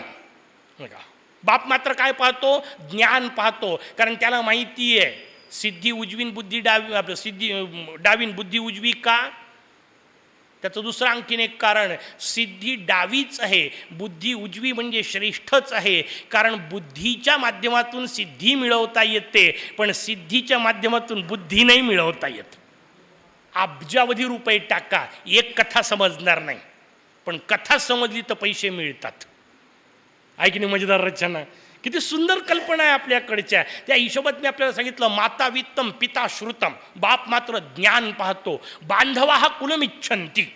नातेवाईकांना इंटरेस्ट असतो घराणं कोणतं, कारण सांगायला आमच्या चुलत मामाच्या पोरीच्या सख्या मामाचा आतेभाऊ जो आहे तो मंत्र्याचा PA आहे, याचा काही इंटरेस्ट. पण हे सांगण्यात लोकांना कौतुक असते. लांब लचक यादी सांगतात, बांधवा हा कुलमिच्छंती, आणि तुमच्या माझ्यासारखे जातात ते मिष्टान्न मितरे जना. हा बाकीच्यांना फक्त मेनूत इंटरेस्ट असतो, लग्नाचं काही हो तिकडं नाही का, पदार्थ चांगले होते. आणि अनेक लोक आजकाल तर उलटच करतात, पहिले तिकडं जाऊन येतात आणि मग ठरवतात पाकिटात किती टाकायची. 200च्या लायकीचं होतं का 500च्या, नंतरच ठरवतात. नाही ते 51 टाकले तरी चालतं, नाही तर मग नुसतंच पोरीच्या बापाला भेटून बाहेरच्या बाहेर निघून जाऊ, नाही का, गरजच नाही. ही प्रकार मागती ज्यांना काही इंटरेस्ट नाही. देवतांनाही काही इंटरेस्ट नव्हता शिवपार्वतीच्या लग्नात, यांचा इंटरेस्ट होता पोरग झालं पाहिजे आणि आपल्याला तारकासुराचा वध मिळाला पाहिजे. शेवटी त्या दोघांना डिस्टर्ब करायचं ठरवलं. कोणी करायचं? अग्नीला सांगण्यात आलं हे काम तू कर. अग्नी ब्राह्मण रूपामध्ये जाऊन पोहोचला. इथून पुढची कथा फक्त ऐकून ठेवा, त्याचे अर्थ वेगळे सांगेल. भगवान शंकर आणि देवी पार्वती संयोग करत आतमध्ये जंगलामध्ये फिरतायत, गुहेमध्ये कुठल्या तरी फिरतायत. अग्नी अचानक त्यांच्यासमोर जाऊन उभा राहिला. अचानक अग्नी आल्यामुळे त्यांच्या त्या सगळ्या आनंदामध्ये खंड पडला. त्या खंडाचा परिणाम म्हणून भगवान शंकर पुन्हा स्खलित झाले. भगवान शंकरांचं ते वीर्य देवी पार्वतीच्या हातात आलं. याचक रूपामध्ये अग्नी जाऊन उभा आहे. त्यांनी जोरात सांगितलं, भवती भिक्षां देही, गृहस्थ धर्म स्वीकारलाय, याचकाला काहीतरी दिलं पाहिजे. जवळ काहीच नाही, इनी उचललं ते शिववीर्यच त्याला दिलं. अग्नीने विचार केला, भगवान शंकराची ताकद आहे, फेकून कशी चालल. अग्नी पिऊन गेला, पण अग्नीचाही दाह होऊ लागला. इतकं ते भयंकर गरम होतं. अग्नीने नेऊन ते गंगेत टाकलं की नको बाबा, हे आपल्याच्याने काही सहन होऊ शकत नाही. गंगेच्या पाण्याला उकळ्या फुटल्या. गंगेमध्ये स्नान करण्याकरता 6 देवता आल्या होत्या कृत्तिका नावाच्या. त्या 6 जणींच्या शरीरात ते शिववीर्य गेलं. त्या 6 जणी गर्भवती झाल्या. आपल्याला कोणातरी पासून गर्भ राहिलाय हे आपल्या पतीला कळलं तर पंचायत होईल, म्हणून त्या 6 जणींनी आपला गर्भपात केला. शर म्हणजे गवत, त्याचं बेट, त्याच्यावर तो गर्भपात केला. 6 जणींनी आपला गर्भपात केला. तो गर्भ एकत्र आला आणि एकत्र आलेला गर्भ 6 तोंडांनी जन्माला आला. त्याला षडानन असं म्हणतात, कार्तिक स्वामी असं म्हणतात. मला सांगा, अशी कथा होऊ शकते का? कधीतरी शक्य आहे का? मुळात असं शिववीर्य प्रवाहित होण्याची गोष्ट आहे का? असली तर अग्नीला देत असतात का? दिलं तर अग्नी पिल का? अग्नीला गरम होण्याची शक्यता आहे का? ते गंगेत नेऊन टाकलं तर गंगेच्या पाण्याला उकळ्या फुटतील का? आणि फुटल्या तर 6 जणींना एका वेळा ते गर्भ राहतील का? आणि असे राहिले कळल्याबरोबर टाकला असा गर्भपात होऊ शकतो का? आणि झाला तर पोरग जन्माला येतं का? याचा अर्थ कथा वाच्यार्थाने लागत नसतात. या सगळ्या कथा काहीतरी वेगळंच सांगणाऱ्या कथा आहेत. काय सांगायचं आहे कथांना? ह्या कथा समजून घ्या. जेव्हा याच्यावरचं वैज्ञानिक चिंतन मी या निमित्ताने केलं आणि गुरुकृपेने एक एक गोष्ट कळली. या कथेतला हिशोब असा आहे, ही पारानिर्मितीची कथा आहे. सगळं विज्ञान आहे, ज्याला पारद विज्ञान आपण म्हणतो, तो पाऱ्याचं विज्ञान सांगितलं. कसे अर्थ लागतील? देवी पार्वतीचे असंख्य नावं जे आहेत त्यामध्ये एक सुंदर नाव आहे हिंगुला. हिंगळा देवी म्हणून आपण तिचा वापर करतो, हिंगुळाई देवी म्हणून वापर करतो. हिंगला हे नाव आहे. हिंगला हा स्त्रीलिंगी भाव झाला, त्याचा पुल्लिंगी नाव हिंगुळ. आणि हिंगुळ याचा अर्थ एक खनिज द्रव्य आहे. पारा हिंगुळापासून तयार होतो, म्हणून पहिल्यांदा हिंगुळ तयार झालं. या हिंगुळाला प्रचंड घर्षण केल्या जातं, घासल्या जातं जोरात, त्यातून त्या हिंगुळाला फेस येतो. म्हणून शिवपार्वती संयोगाचा विषय सांगितला, कारण त्याच्यात घर्षणाचा विषय आणि येणाऱ्या फेसाचा विषय, म्हणून ते प्रतिकात्मक रूपात वापरलं. त्या हिंगुळाला फेस येतो, तो प्रचंड उष्ण असतो.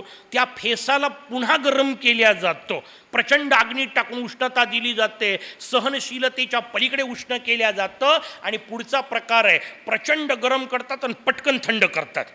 प्रचंड गरम करतात, पुन्हा थंड करतात. ही प्रक्रिया 5-6 वेळ केली जाते. त्याला गंगेत टाकलं असं म्हणतात.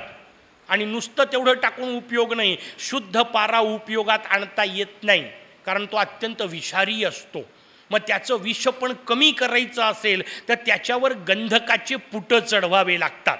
त्याला गंधक जारण असा शब्द आहे. आणि जार शब्दाचा अर्थ व्यभिचार असाही आहे. म्हणून त्या कृत्तिकांचं वर्णन आलं की त्यांनी दुसऱ्याचा गर्भ घेतला, याचा अर्थ जार केला. त्याच्यावर गंधकाचं जारण केलं जातं. हे जारण कमीत कमी 6 वेळा करावं लागतं. म्हणजे पुन्हा गंधक मिसळा, पुन्हा पारा तयार करा, पुन्हा गंधक मिसळा, पुन्हा तयार करा, त्याला पुन्हा गरम करा, पुन्हा थंड करा. ही प्रक्रिया किमान 6 वेळा करावी लागते. म्हणून कृत्तिका 6 सांगितल्या. त्यानंतर पारा जन्माला येतो. कशातच धरता येत नाही, पाऱ्याला कशातही पकडता येत नाही. त्यातल्या त्यात पारा पकडायचा असेल तर एकच सोय आहे. त्याचं उत्तर आहे कागदावर घेता येतो. आणि कागद तयार कशापासून होतो? त्याचं उत्तर आहे गवतापासून तयार होतो. गवत म्हणा, पानं म्हणा, त्या प्रक्रियेच्या सगळ्या गोष्टींपासून. म्हणून गवत, कारण सगळा जास्तीत जास्त कागद तयार होतो तो बांबूपासून. आणि बांबू हे गवत आहे ना, ते किती मोठं वाटत असलं काही असलं तरी बांबू हे बेसिकली गवत आहे. त्याच्यामुळे गवतापासून तयार होतो. म्हणून तो शर नावाच्या बेटावर जन्माला आला, म्हणून त्याला शरोद्भव म्हटलं. याचा अर्थ फक्त गवतावर म्हणजे कागदावर घेता येतो. आणि पारा हा जगातला एकमेव असा धातू आहे की जो जगातल्या कुठल्याच इतर धातूशी संयोग पावतच नाही, कशातच मिसळता येत नाही. पाऱ्याचा दुसऱ्या कुठल्याही धातूशी संयोग होत नाही. म्हणून ब्रह्मचारी सांगितला. काय मजेदार तर हे शब्द आहेत त्यांचे. परिभाषा ती समजून घेतली पाहिजे, कारण पारा कशाशीही संयोग पावत नाही, म्हणजे तो एकटा राहतो. सांगायकरता सांगितलं कार्तिक स्वामी ब्रह्मचारी असतात. त्या पाऱ्याची पुढची महत्त्वाची गोष्ट आहे, असा पारा तयार झाला की त्याचा वापर केला जातो. कुठे? त्याचं उत्तर आहे सगळ्या प्रकारच्या विद्युत उपकरणात. कारण कुठलंही विद्युत उपकरण बिना पाऱ्याचं तयारच होत नाही. आजकाल तर डायरेक्ट बल्बच त्याची यायला लागले, LED नाही का, पाराच सरळ आतमध्ये वापरून पाऱ्याच्या माध्यमातून. मर्क्युरी लॅम्प मधल्या काळात आपल्याला सगळ्यांना माहिती असलेलं, त्याचे नावही तसे होते. याच्याही प्रत्येक आहे, याच्या आतमध्ये एक थर दिलेला असतो, तो पाऱ्याचा असतो. म्हणून सगळे दिवे पाऱ्यातून तयार होतात. म्हणजे विद्युत दीप आणि विद्युत घट ज्याला म्हणतात, बॅटरी जी तयार केली जाते, त्या प्रत्येकाच्या मध्ये पारा असतो. म्हणून पारा तयार केला का? कारण मारायचा कोण आहे? तारकासुर. आणि तारकांचा संबंध केव्हा? रात्रीशी, म्हणजे कशाशी? अंधाराशी. अंधारावर परिणाम करायचा तर वापरायला कोण लागेल? त्याचं उत्तर आहे पारा. कारण बॅटरीचा दिव्याचा संबंध अंधार नष्ट करणे, याला तारकासुराचा विनाश असं म्हणतात. म्हणून ही प्रक्रिया आपल्याकडे प्रत्येक सांगितली. अर्थात हे आत्ताच तुम्ही का सांगता? त्याचं उत्तर आहे त्याचा उपयोग आपल्याला आत्ता कळायला लागला तर कसं सांगणार? पूर्वीचे ते मधल्या काळात कळत नव्हते, म्हणून आपल्याला अनेक गोष्टी कळल्या नाही, कारण मधल्या काळात त्याचा वापरच झाला नाही. आज विज्ञानाने आपल्याला वापर करून दाखवला, आता आपल्याला अर्थ लावतात. अरे तर तेच सांगत आहेत सगळं जे तिथं सांगितलेलं होतं. म्हणून आपल्यापर्यंत येतं. जर ह्या गोष्टी अशा पद्धतीने सिद्ध होत असतील तर याचा अर्थ बाकीच्याही होतात. तेवढं मला सांगायचं आहे. नुसतं आमच्याकडे हे होतं आणि आमच्याकडे ते होतं याच्यासाठी मी पुराणकथा वैज्ञानिक पद्धतीने नाही सांगत आहे. कारण ते सांगणं म्हणजे आमच्या आजोबांकडे चांदीच्या कड्या असलेला झोपाळा होता आणि आम्ही पोत्यावर बसतो हे म्हणणे इतकं फालतू आहे.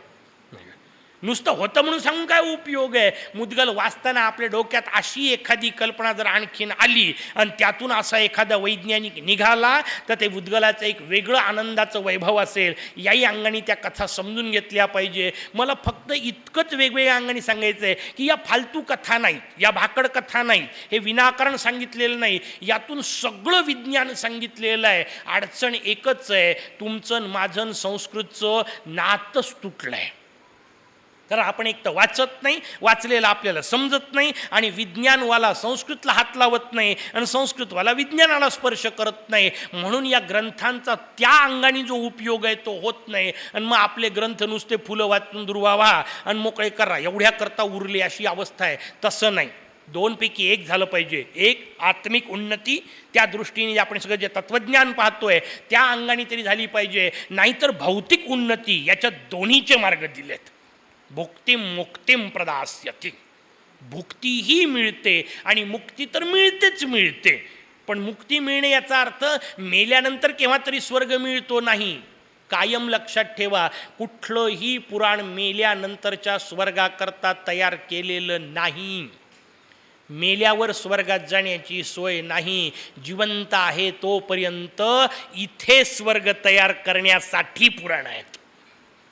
व्यवस्थित समजून घ्या. जीवन स्वर्गासारखं असलं पाहिजे, अप्रतिम असलं पाहिजे, भुक्ती ही असली पाहिजे, मुक्ती ही असली पाहिजे, सिद्धी ही असली पाहिजे, बुद्धी ही असली पाहिजे. दोन्हीचं संतुलन आणि दोन्ही एकत्र पाहिजे असेल तर त्याचं उत्तर आहे मोरया असला पाहिजे.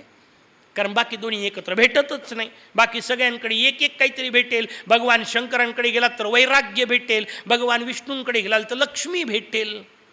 शंकर तुम्हाला लक्ष्मी देणार नाहीत, विष्णू तुम्हाला वैराग्य देणार नाहीत. सिद्धी आणि बुद्धी दोन्ही एकत्र पाहिजे असेल तर माझ्या मोरयाशिवाय पर्याय नाही.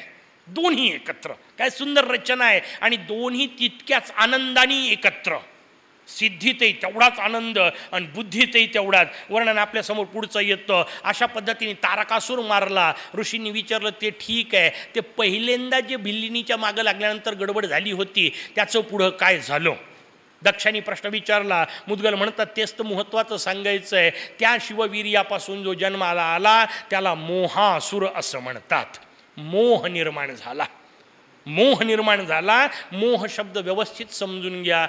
अत्यंत घातक असलेला जर कुठला शत्रू असेल तुमच्या माझ्या शरीरातला, मत्सर वगैरे तर सांगितले ते तर आहेतच प्रत्येक. मोह आणखीन पुढचा टप्पा. मोह का घातक? त्याचं उत्तर आहे मोह माणसाला राक्षसत्वाच्या दिशेने वळवतो. राक्षस करतो नाही, ते पुढं. त्याचं उत्तर लोभासूर चौथ्या खंडात येईल. पण आत्ता एक एक टप्पा समजून घ्या. मोह म्हणजे काय समजून घेतलं पाहिजे. माऊलींचं वर्णन करताना काल आपण बोललो, जे खळांची व्यंकटी सांडो. खल म्हटलं की शब्द वापरला जातो. लोकांना विचारलं का खल म्हणजे काय, पटकन सांगून मोकळे व्हाल. खल म्हणजे दुष्ट, बरोबर? कारण आपल्याला तेवढाच अर्थ माहिती आहे, डिक्शनरीत तेवढाच अर्थ दिलेला आहे. आणि कायम लक्षात ठेवा, डिक्शनरीच्या भरोशावर अभ्यास करायला गेला की तुम्ही बिघडलाच म्हणून समजा. शब्दकोशाच्या भरोशावर अभ्यास होत नसतो, कारण शब्दकोश फसवे असतात.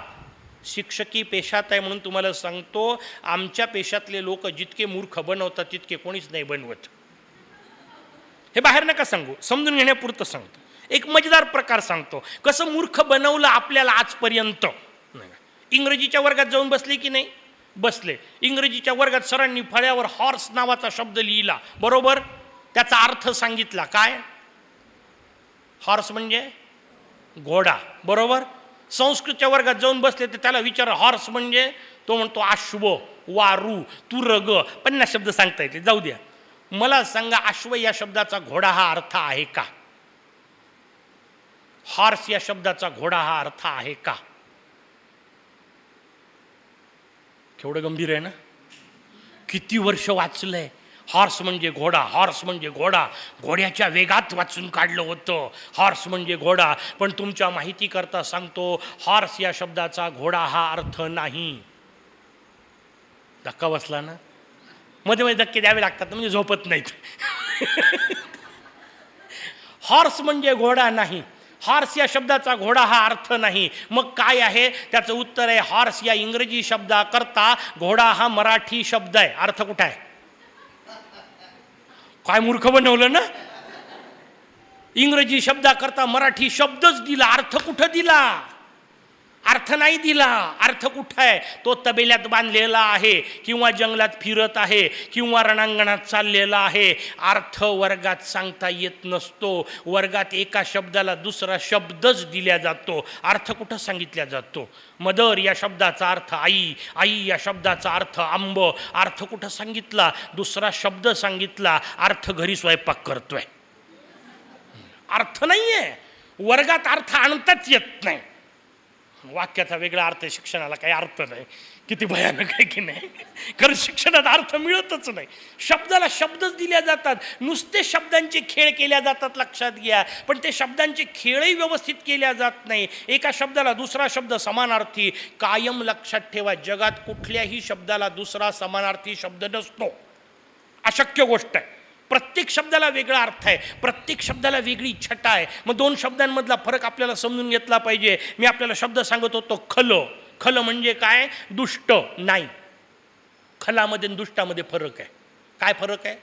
चला उदाहरण देतो म्हणजे लक्षात येईल. समजा तुम्ही इथून उठल्यानंतर उद्या बँकेत जाऊन पोहोचले. बँकेमध्ये तुम्ही त्या रांगेत उभे आहात. तुमच्या समोर जो कोणी रांगेत उभा आहे त्याने 2000 रुपयाचं पूर्ण बंडल तिथून काढलं. ते 2 लाखाचं बंडल खिशात ठेवलं. खिशात ठेवल्यानंतर 2 प्रकार होऊ शकतात. एक जण येतो, ते बंडल उचलून घेऊन जातो, त्याला दुष्ट असं म्हणतात. जो ते बंडल मारतो, चोरी करतो, त्याला दुष्ट असं म्हणतात. पण रांगेत उभे असलेल्या मागच्या सगळ्यांच्या मनामध्ये हे बंडल पडलं तर किती बरं होईल असा जो विचार येतो त्याला खल असं म्हणतात. यांनी चोरी केली नाही, सापडणार नाही, कायद्यात बसत नाही.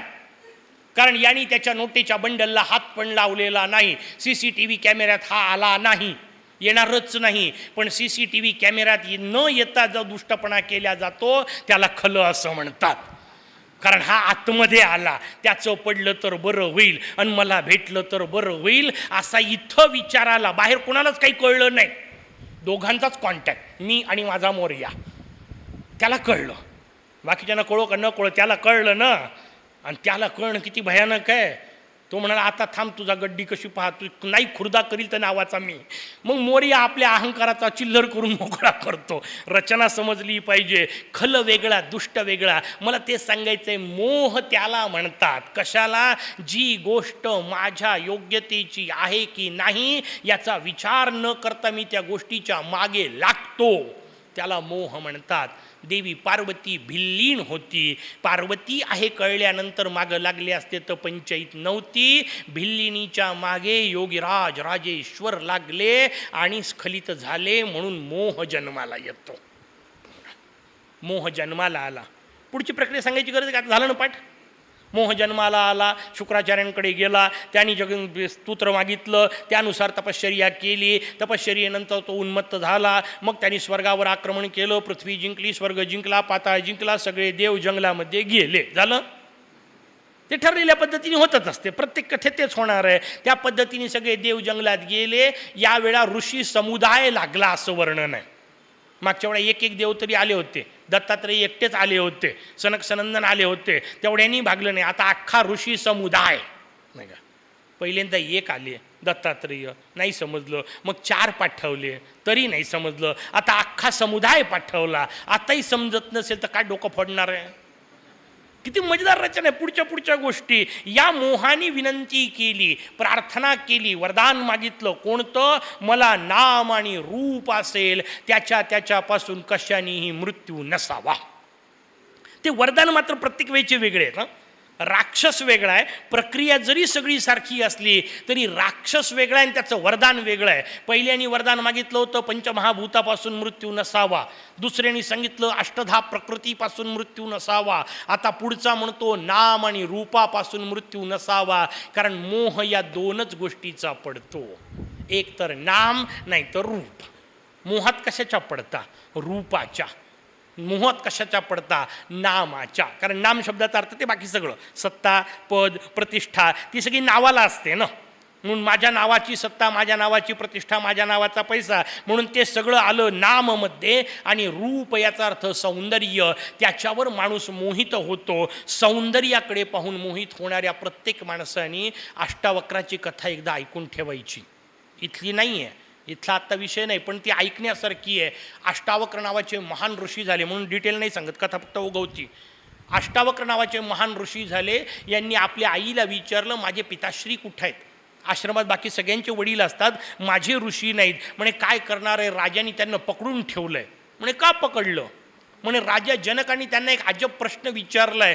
काय प्रश्न विचारला माहीत नाही, पण जो काय प्रश्न विचारला तो विचारलेल्या प्रश्नाचं काही उत्तर त्याला देता आलं नाही. आणि म्हणून तुझे वडील जे कहोड ऋषी, त्यांना पकडून ठेवलेलं आहे. राजा जनकाच्या ते दरबारात आहेत. पकडून याचा अर्थ तुम्ही जेलमध्ये थांबा, सगळं पाहिजे ते तुम्हाला इथं मिळेल, माझ्या प्रश्नाचं उत्तर द्या, मग बाहेर पडायचं. असा कोणता प्रश्न असेल? थांब मी जाऊन पोहोचतो. यांचं नावच अष्टावक्र. कारण हे गर्भात असताना यांनी म्हणे वडिलांच्या रुच्यांमध्ये एक चूक काढली. वडील संथा घेत बसले होते, पाठ करत बसले होते, आणि यांनी गर्भातून चूक काढली. बापाला एवढा राग आला, आणखी जन्मालाच नाही आलं पोरून माझ्या चुका काढते. यांनी सांगितलं 8 जागी वाकडा हो. ते तसेच जन्माला आले, 8 जागी वाकडे, म्हणून अष्टावक्र त्यांचं नाव पडलं. यांची चाल इतकी भयानक होती, आता 8 जागी वाकडे, ते बिचारे कसे चालत असतील विचार करानं. ते वेडवाकडं कसं तरी शरीर सांभाळत येऊन पोहोचले राजा जनकाच्या सभेमध्ये, आणि सगळी सभा हसली. राजा जनकाला मात्र लक्षात आलं, तेजस्वी व्यक्तिमत्व आहे. राजा जनकाने बसवलं, पाद्यपूजा केली, नमस्कार केला, आणि म्हणे बोला काहीतरी. म्हणे काय बोला? मला वाटलं होतं मी राजसभेत आलो, इथं तर अख्खी चांभारांची सभा आहे. लोकांनी तलवारीच काढल्या ना गप्प नाही का. चांभार म्हटलं आम्हाला काय समजतो काय? एवढंसं पोरग 12 वर्षाचे होते फक्त, एवढंसं पोरगण आम्हाला चांभार म्हणतं म्हणजे काय? राजा म्हणतो थांबा जरा, राजसभेत येऊन राजाला तोंडावर म्हणत आहे, समजून तर घ्या काय म्हणायचंय, विचारू तर खरी पहिले असं का म्हटलं. म्हणे का तुम्ही सगळ्यांना चांभार म्हटलं? म्हणे मला सांगा मी कशा करता आलो?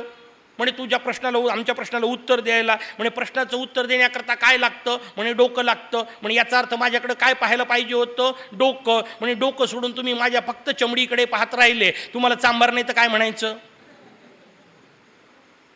मला सांगा, आपण इथं बसलेले सगळे चांभार आहोत की नाही? जन्माने कुठेही जन्माला आलो काही फरक नाही पडत, आपली वृत्ती चांभाराचीच आहे. ज्याला समोरच्या व्यक्तीच्या चेहऱ्याकडे किंवा व्यक्तीकडे पाहिल्यानंतर फक्त गोऱ्या चमडीचं आकर्षण निर्माण होतं, त्याला चांभाराशिवाय दुसरं काय म्हणणार आहे? चमडीचंच आकर्षण आपल्याला. अरे त्या चमडीच्या पलीकडं काही, त्याच्या पलीकडं काही, त्याच्या पलीकडं मोरया, ते तिकडून कोण पाहते? नुसतं दिसायला बरं, मोह त्याचा पडतो, फक्त चमडीचा. मोह कुठं अंतरात्म्याचा पडतो?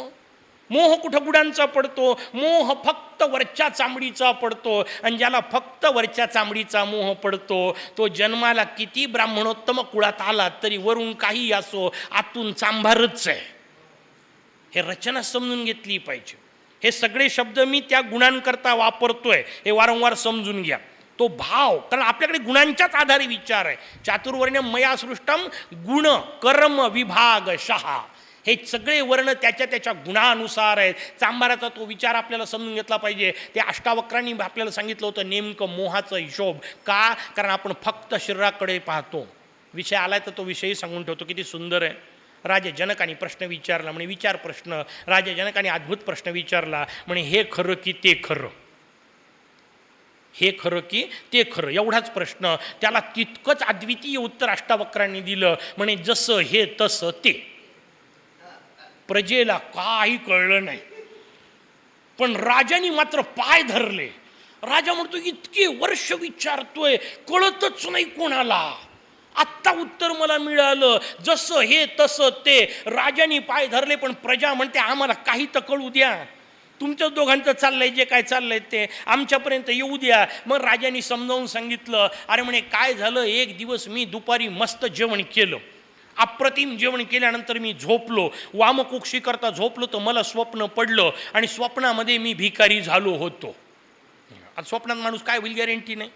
राजा असून स्वप्नात भिकारी झाला. म्हणे मी भिकारी झालो होतो, 3 दिवसाचा उपाशी होतो, खायला काही मिळत नव्हतं. शेवटी चुकून एका जागी थोडीशी खिचडी मिळाली. खायला बसणार तेवढ्या बैलाची एक टक्कर आली, त्या टक्करीने सगळी माती उडवली. मी तशाच अवस्थेत राहिलो उपाशी, आणि तेवढ्यात भालदार चोपदार जोरात ओरडली. मी उठून बसलो तर राजवाड्यात होतो. राजाच होता, राजवाड्यात होतो. मला प्रश्न पडलाय, हे खरं का ते खरं? नाही का, स्वप्नात जे पाहिलं होतं ते माझं भिकारी रूप खरं की हे जे पाहतोय ते खरं? मी प्रश्न सगळ्यांना विचारत होतो, हे खरं की ते खरं? आता हे मागचं काही सांगितलं नाही तर समोरच्यानं तरी काय कळल? सगळे पंचायतीत होते, पण महाराज अष्टावक्र अद्वितीय होते. त्यांनी तितकंच सुंदर उत्तर दिलं, जसं हे तसं ते, आणि जसं ते तसंच हे.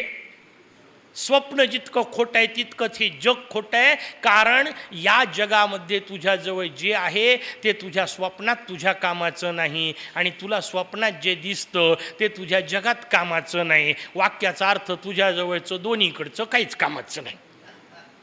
कारण इकडचं तिकडं कमी नाही, तिकडचं इकडं कमी नाही, दोन्हीकडचं कमी नाही. मला सांगा, किती सुंदर AC लावलेला असेल माझ्या घराला, आणि तो जर वणीत असेल तर मला इथं काय कामाचा? आणि इथं मला ज्या सोयी मिळतील त्या वणीत काय कामाच्या? म्हणजे सगळंच खोटं आहे की नाही? तिथं असणंही खोटं आहे आणि इथं असणंही खोटं आहे. बाहेरच्या सगळ्या गोष्टी खोट्या, खरं एकच जे वणीतही आहे आणि इथंही आहे, त्याचं नाव माझा मोरया. तो वणीतही तोच आहे आणि इथंही तोच आहे. काय मजेदार रचना आहे. म्हणून तो पकडता आला पाहिजे. तो हिशोब मोहासुराच्या निमित्ताने सांगितला. मोह निर्माण झाला, सगळ्या देवता येऊन पोहोचल्या आणि सगळ्या देवता जंगलात गेल्या. त्यांच्यासमोर सगळे ऋषी येऊन पोहोचले आणि सगळ्या देवतांनी विनंती केली, अहो काही तर उपाय सांगा. यांनी सांगितलं उपाय ठरलेला, गणेश उपासना करा. भगवान महोदर रूपात प्रगट झाले. काय सुंदर शब्द आहे. महो म्हणजे मोठं, उदर म्हणजे पोट. महान उदर ज्याचं आहे त्याला महोदर म्हणतात. आपण सगळे स्वल्पोदर आहो. आपलं उदर लहानसं आहे, आकारावर जाऊ नका. आपलं सगळ्यांचं उदर लहानसं आहे. या वाक्याचा अर्थ याच्या मर्यादा आहेत. कितीही तुडुंब त्या पोटाला भरलं तरी 6 तासाच्या वर टिकत नाही. आणि या उदराची सगळ्यात मोठी अडचण ही आहे, कितीही चांगलं टाका, त्याची वाट लावण्याची ताकद या उदरात आहे. वरून गंगाजल जरी ओतलं तरी खालून मूत्र रूपात बाहेर पडेल, इतकं माणसाचं शरीर घाणेरडं आहे. गंगेचं मूत्र करून टाकते. आहे की नाही वस्तुस्थिती. हे शरीर दिसायला फक्त ते एकच चांगलं आहे की याच्या माध्यमातून मोरयाची उपासना होऊ शकते. तेवढा एक फायद्याचा भाग त्या शरीराचा आहे. पण बाकी हे शरीर अतिशय घाणेरडं आहे. आणि मग वारंवार आपल्याला सांगितलं तसं काहीच कामाचं नसलेलं आहे इतर वेळा. म्हणून त्याच्या मोहात किती अडकायचं हे कळणे ज्याच्या पायाशी होतं त्याला महोदर असं म्हणतात. आपलं उदर स्वल्प आहे, त्याची ताकद मोजकी आहे. त्याच्या आतमध्ये जो राहतो आणि सगळ्यांच्या उदरातले भोग जो भोगतो त्याला महोदर म्हणतात. तो सगळ्यांच्या उदरात बसलेला आहे. म्हणून तर खाल्लेलं एवढं पचते. किती खाल्लं आजपर्यंत? रोजचं एका वेळचं जेवण एकच पाव पकडा, जाऊ दे जास्त नका. 1 पावाचं तर धान्य खाता की नाही? दिवसभरात मिळून 2दा-3दा खाता. बाकीचं नाश्ता पाणी सगळं मिळून दिवसभरात 1 किलो तर धान्य खाते की नाही बेटा? खाते. सगळं मिळून 1 किलो धान्य कमीत कमी खाते. रोज 1 किलो. एका महिन्यात 30 किलो. एका वर्षात 360 किलो. आत्तापर्यंत समजा पोरगी 15 वर्ष जगलेली असेल तर किती किलो खाल्लं? आता मला सांगा, उरलेल्या धान्याचं जाऊ द्या, उरलेल्या पोत्या इतके काही काही लोकांचं वजन नाही आहे. रिकामे पोते जास्त होतील. कुठं गेलं त्याचं उत्तर आहे ते आतमधल्यानी घेतलं. तो जो आतमध्ये घेणारा बसलेला आहे, तुम्ही किती वाटते तुम्हाला आपण खातो, तो आतमध्ये बसवून जे सगळं पचवून मोकळं होतो त्याला महोदर म्हणतात. तो सगळ्यांच्या आतमध्ये बसला आहे. पचाम्यन्नम चतुर्विधम. भगवद्गीता आपल्याला सांगते सर्वेषु उदरे स्थित्वा. सगळ्यांच्या पोटात मी राहतो आणि मी आतमध्ये राहतोय म्हणून खाल्लेलं पचतंय. नाही का? तो आतमध्ये व्यवस्थित नसला की खाल्लेलं पचत नाही. नाही का? नाना प्रकारच्या गोष्टी सगळ्याच खाण्याच्या बाबतीत. कारण खाल्लं म्हटलं की एक सांगितलं फक्त पोटापुरतं एवढा विचार नका करू. हे फार सामान्य आहे. याचं पचणं न पचणं सुद्धा फार सामान्य आहे. कारण याच्यात समजा चुकीची गोष्ट गेली, जास्तीत जास्त 3च दिवस त्रास होणार आहे. या पोटाबद्दल नाही बोलायचं आहे मला. हे एक पोट झालं, हे सामान्य पोट झालं. सगळ्यांना कळणारं साध्या पोटाचा विचार. ह्या पोटाचा विचार फारसा महत्त्वाचा नाहीच आहे. याच्या पलीकडचे काही पोट आहेत माहिती आहे. काय गोष्टी करता, एक सांभाळता पंचायत आहे. आणखीन जास्तीचे कुठं सांगता. त्याचं उत्तर हे एकच पोट आहे. कारण या पोटात एकाच प्रकारची गोष्ट जाते. कोणती? एकाच कर्मेंद्रियांनी घेतलेली, ज्ञानेंद्रियांनी घेतलेली. तिचं नाव आहे जीभ. जीभ जेवढं काय घेते ती याच्यात जाते. हे जिभेचं पोट आहे. एवढं तर कळलं की नाही? जिभेनी जे काय खाता ते इथं जातं, म्हणजे हे जिभेचं पोट आहे. मग जसं जिभेचं पोट आहे तसं बाकीच्या ज्ञानेंद्रियांची पोटं असायला पाहिजेत की नाही? उरलेल्या 4 ज्ञानेंद्रियांच्या पोटाचं काय कराल? कानाचं पोट असतं, डोळ्याचं पोट असतं, नासिकेचं पोट असतं, त्वचेचंही पोट असतं. दिसत नाही म्हणा, दिसत नाही जाऊ द्या, दिसण्याचं काय घेऊन बसले. असतं, त्याला डोकं असं म्हणतात. असलं तर हेही तसंच आहे ना. इथं खाल्लेलं इथं जातं, इथं ऐकलेलं इथं जातं. आणि इथं चुकीचं खाल्लं तर इथं जास्तीत जास्त 3च दिवस त्रास होईल. 3 दिवसात शरीर बाहेर फेकणारच आहे, पुन्हा जागेवर येणारच आहे. पण इथून जर चुकीचं गेलं तर 3 जन्म जात नाही. जास्त कशाचा विचार कराल?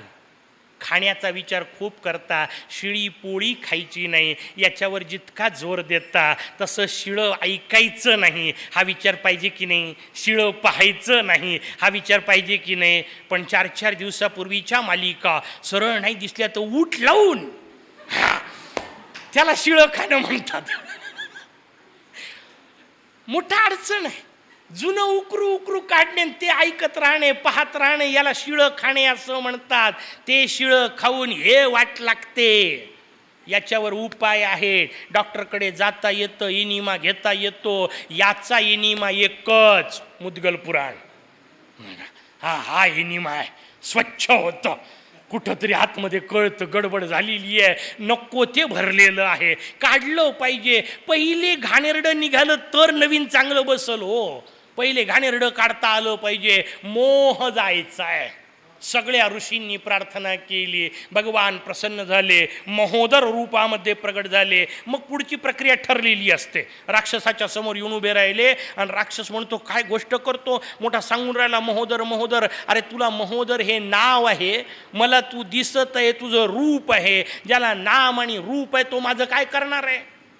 देवर्षी नारदांनी सांगितलं त्याला ना नाम आहे ना त्याला रूप आहे. म्हणजे काय म्हणे त्याचं नाव हे तात्पुरतं आहे. म्हणजे काय? उदाहरण देतो, म्हणजे सांगेल. मी समजा इथून आता घरी गेलो की आईच्या पाया पडील. ज्या दिवशी मी आईच्या पायावर मस्तक ठेवेल त्या दिवशी काय बेटा कसं काय झाला कार्यक्रम असं ती मला म्हणेल. म्हणजे माझं नाव बेटा असेल, बरोबर. सौभाग्यवती 4 दिवसांनी वापस आली की ती मला आहो म्हणेल. पोरगा वापस आला तर तो मला बाबा म्हणेल. कोणीतरी माझा पुतण्या भेटला की मला काका म्हणेल. भाचा भेटला की मला मामा म्हणेल. मला सांगा माझं नाव कोणतं?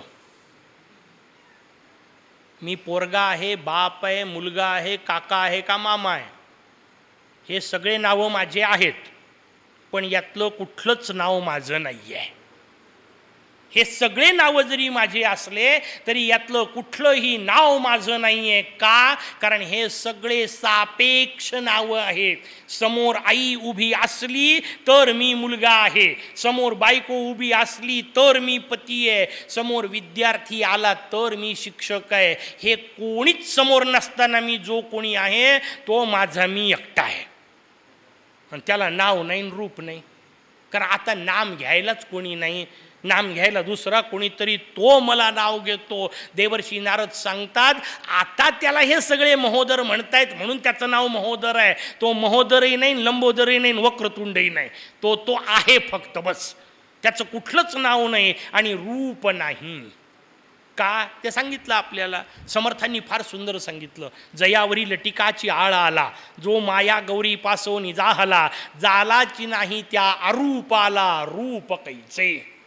समर्थ म्हणतात त्याच्यावर खोटा आळ आलाय. कोणता? माया गौरी पासोनी जाहला. पार्वतीपासून तो जन्माला आला, हा त्याच्यावरचा खोटा आरोप आहे. काही जन्माला बनमाला आला नाही, तो मूलतःच आहे. झालाची नाही, जन्माला आलाच नाही. त्या अरूपाला, मोरया अरूप आहे. का? कारण त्याला रूपाचा नियमच लागत नाही. रूप आपण चेहऱ्याकडे पाहून म्हणतो, मोर्याचा चेहरा आपल्यासारखा नाही, मोर्या अरूप आहे. आणि म्हणून तो ना नामाने युक्त आहे ना रूपाने युक्त आहे. नामरूपातीत असलेलं तत्व मोरया आहे. हे मोहासुराला कळलं. मोहासूर शरण आला. कारण तो म्हणतो जर नामही नाही रूपही नाही तर कशाचं मोठेपण. मी खूप चांगला शिक्षक आहे हे तेव्हाच वाक्य आहे ना जेव्हा समोर विद्यार्थी असतील. मी खूप चांगला वक्ता आहे तेव्हाच न 9 वाजेपर्यंत. नंतर मी कुठला वक्ता? तुम्ही एवढे लोक समोर. म्हणून ते माऊली किती मस्त म्हणते ना, वक्ता तो वक्ताची नव्हे श्रोती या विड. जोपर्यंत समोर श्रोते आहेत तोपर्यंत वक्ता या नावाला किंमत आहे. नंतर कोण ऐकते हो? नाही का? इथं तुम्ही किती 2 तास ऐका, घरी गेल्यानंतर मलाही वाक्य तेच ऐकावं लागणार आहे. बसावं शांत, तुम्हाला काही समजत नाही, मी सांगते ते ऐका. नाही आहे सध्या तर सांगून घेतो. स्वाभाविक आहे. वक्ता तोपर्यंत जोपर्यंत श्रोते आहेत. मग जेव्हा श्रोतेच नसतील तेव्हा मी कोण? नामरूपातीत. रूप तेव्हाच आहे जेव्हा बाहेरची गोष्ट आरसा समोर येतो तेव्हा मला काहीतरी रूप आहे. आरसा काढून घेतला की मी जो आहे तो अरूप नामरूपातीत असलेलं मोरया तत्व सांगितलं. सूर्याने हा सगळा प्रकार वालखिल्यांना सांगितला. वालखिल्य म्हणतात एवढ्यानी पोट नाही भरलं, आणखीन काही कथा सांगा. मग सूर्याने नाना प्रकारच्या गोष्टी सांगायला सुरुवात केल्या. म्हणे मृकंड नावाचे ऋषी होते, त्यांना मार्कंडेय नावाचे पुत्र झाले. या मार्कंडेयांनी उपनयन केल्यानंतर गायत्रीची उपासना सुरू केली. ध्यान विष्णूचं करत होते आणि दिसले शंकर. याचा अर्थ मिस कॉल लागण्याची पद्धत तिकडेही आहेच नाही का. इकडचे तिकडं कुठेतरी भलतीचकडे लागतात. BSNLचाच प्रॉब्लेम आहे असं नाही, चुकीचे कॉल तिकडेही लागले. त्यातला भाव समजून घ्या. विष्णूचं ध्यान करत होते, शंकर का दिसले? मार्कंडेयांनी विचारलं स्वाभाविक, अहो मी विष्णूचं ध्यान करत बसलो, तुम्ही कसे काय आले? अरे म्हणे आम्ही सगळे एक आहोत हेच सांगायला आलो नाही का.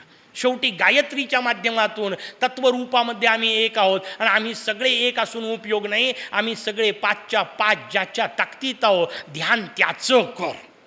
पुढचे टप्पे सांगायचे, त्या देवांबद्दल नाही सांगायचं आहे. विष्णूची उपासना केली तरी पुढे शंकरापर्यंत जावं लागतं आणि शंकराच्या उपासनेतून पुढे मोरयापर्यंत. देवाचा कुठल्याही उपासक असो हा क्रमविकास आहे, लक्षात ठेवा. कुठल्याही उपासकाला पहिले शक्ती उपासना करावी लागते, पर्यायच नाही आहे. शक्ती मिळवावीच लागते, कारण शक्ती जवळ असेल तरच उपासना करता येते. 3 तास बसायची तर ताकद पाहिजे ना, नाही एवढं तर निदान पाहिजे. शक्ती पाहिजे, शक्ती असल्याशिवाय उपासना करता येत नाही. म्हणून कुठल्याही उपासकाला पहिले शक्ती मिळवावी लागते. शक्ती माणसात आली की आपोआप येणारी दुसरी गोष्ट आहे, त्याचं नाव आहे तेज. ते आपोआपच येतं. आणि शक्ती उपासना व्यवस्थित झाली की नाही याचं टेस्टिंगच आहे तेज. माणूस तेजस्वी दिसलाच पाहिजे, त्याला सांगावं नाही लागलं पाहिजे मला तुम्ही तेजस्वी म्हणा.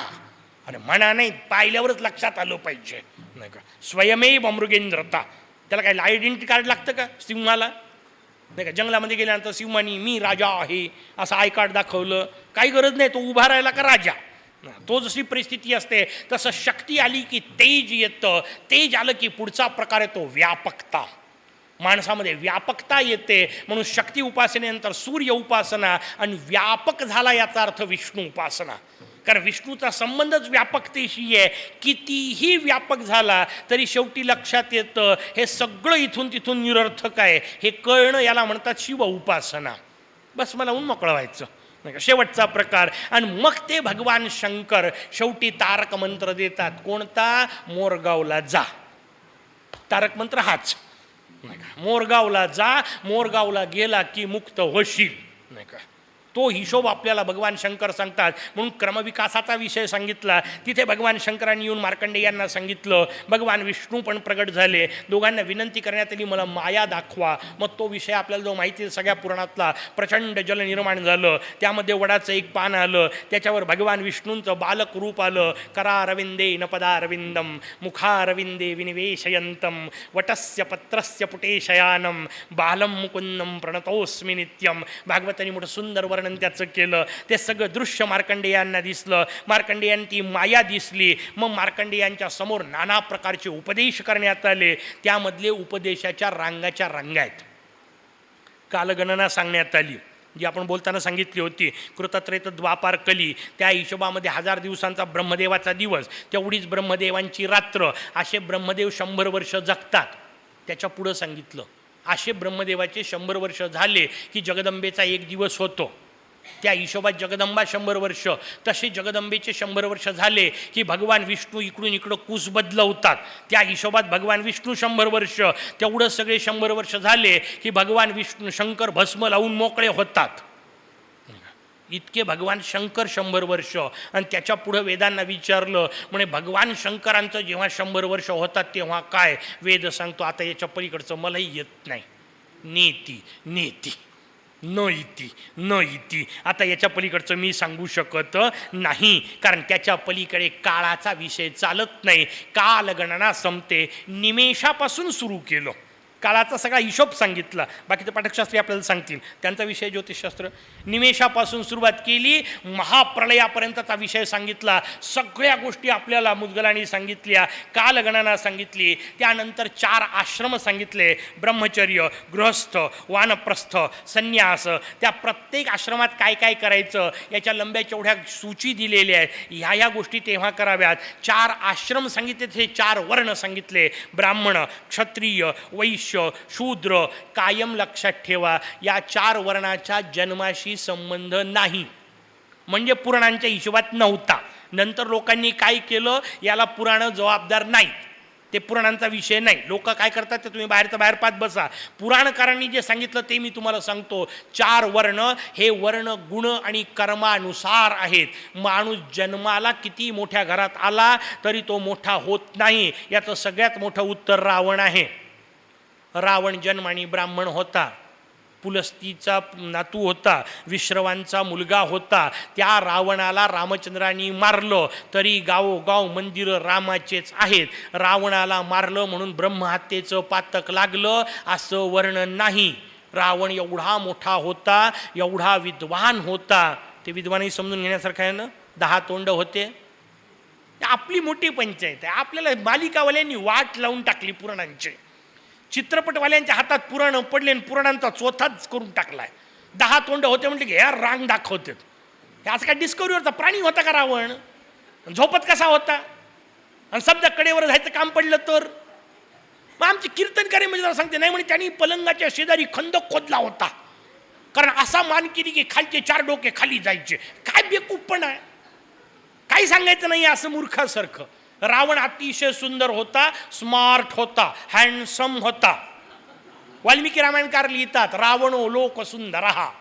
रावण अत्यंत सुंदर होता. हे असं काहीतरी डिस्कवरीवरचा प्राणी नव्हता. पण आम्हाला तसाच सवय लागली आहे. इकडं 4 तोंड, इकडं 4 तोंड, एक वर. कारण एका बाजूला 5 केलं का बॅलन्स जातो ना. दसरा आठवा ना, नाही का? इकडे 4 तोंड, तिकडे 4 तोंड, वर एक. मला कायम प्रश्न पडतो प्रत्येक दसऱ्याला, या शेवटच्या तोंडाने काही खाल्लं तर ते जात कुठं असेल? त्याला खाली काहीच नाही ना. बरं, या वरच्या तोंडाने समजा गरम गरम चहा पिला, खालच्या मेंदूचं काय होत असं? काय मूर्खासारखा प्रकार आहे. असं काही करायचं नाहीये. शास्त्रकारांना फार वेगळं सांगायचंय, आम्ही पार चोथा केला. शास्त्रकारांनी शब्द वापरला, रावण 10 जिव्हा होता, त्याला 10 जिव्हा होत्या. आता पुन्हा ते सापासारखं करू नका, नाही तर 10 जिव्हा म्हटलं का पटकन बाहेर काढला का 10 येतात. 10 जिव्हा होत्या या वाक्याचा अर्थ, रावण इतका पंडित होता की एकेका मंत्राचे 10 पद्धतीने अन्वय करत होता. जिभेचा उपयोग आहे अर्थ लावणे, 10 पद्धतीने अर्थ लावत होता. इतका पंडित होता. तुम्ही म्हणा इतका पंडित होता तर मारला का? त्याचं उत्तर आहे, पंडित होता ही वेगळी गोष्ट आहे, नालायक होता ही वेगळी गोष्ट आहे. पंडित नालायक नसतो असं कोणी सांगितलं? उलट पंडितच नालायक असण्याची शक्यता असते, कारण मूर्खाला जमते कुठं. पंडित असतातच असं नाही म्हटलं मी, भलते अर्थ नका काढू. पंडितच बदमाश असू शकतो, कारण बदमाशी करायलाही अक्कल लागते की हो, असं काय करता.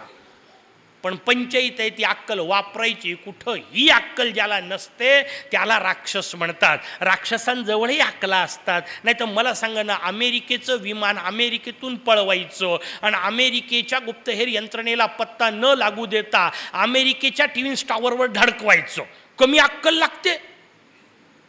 केवढा प्लॅन केला असेल त्या लादेंनी, केवढी योजना आखली असेल, आणि ते विमान पळवून त्याच अमेरिकेच्या नाकावर टिचून मारायचं केवढं कठीण होतं. फक्त अडचण एकच होती, वापरायची कुठं अक्कल, याची अक्कल नव्हती. कारण मुद्गल ऐकलं नव्हतं ना. मुद्गल ऐकलं की असलेली अक्कल वापरायचंही कळतं आणि कुठं वापरायची तेही कळतं, नाही का. म्हणून तर बुद्धिपतीचा हिशोब पाहिजे, तेवढाच फरक आहे. रावणाचा हिशोब मी आपल्याला सांगितला. रावण अशा पद्धतीचा नाही, प्रचंड बुद्धिमान आहे, पण बुद्धिमान असून उपयोग नाही, चुकीच्या जागी वापरतोय. रचना आपल्याला ती सांगितली जाते की अशा प्रकारच्या अनेक गोष्टी त्यांच्या समोर येऊन पोहोचल्या, सांगितल्या गेल्या. एक एक गोष्ट. आणि मग जेव्हा ऋषी मार्कंडेयांच्या समोर सांगितलं, गायत्रीचा विषय सांगितला, त्यानंतर विष्णूंच्या ध्यानाच्या माध्यमातून सगळीकडे मोरया तत्व आहे हे सांगितलं, इत्यादी गोष्टी सांगितल्यावर पुढचं सांगायला सुरुवात केली कालगणना. कालगणनेनंतर सांगितला पुढचा विषय धर्म अर्थ काम मोक्ष इत्यादी पुरुषार्थ.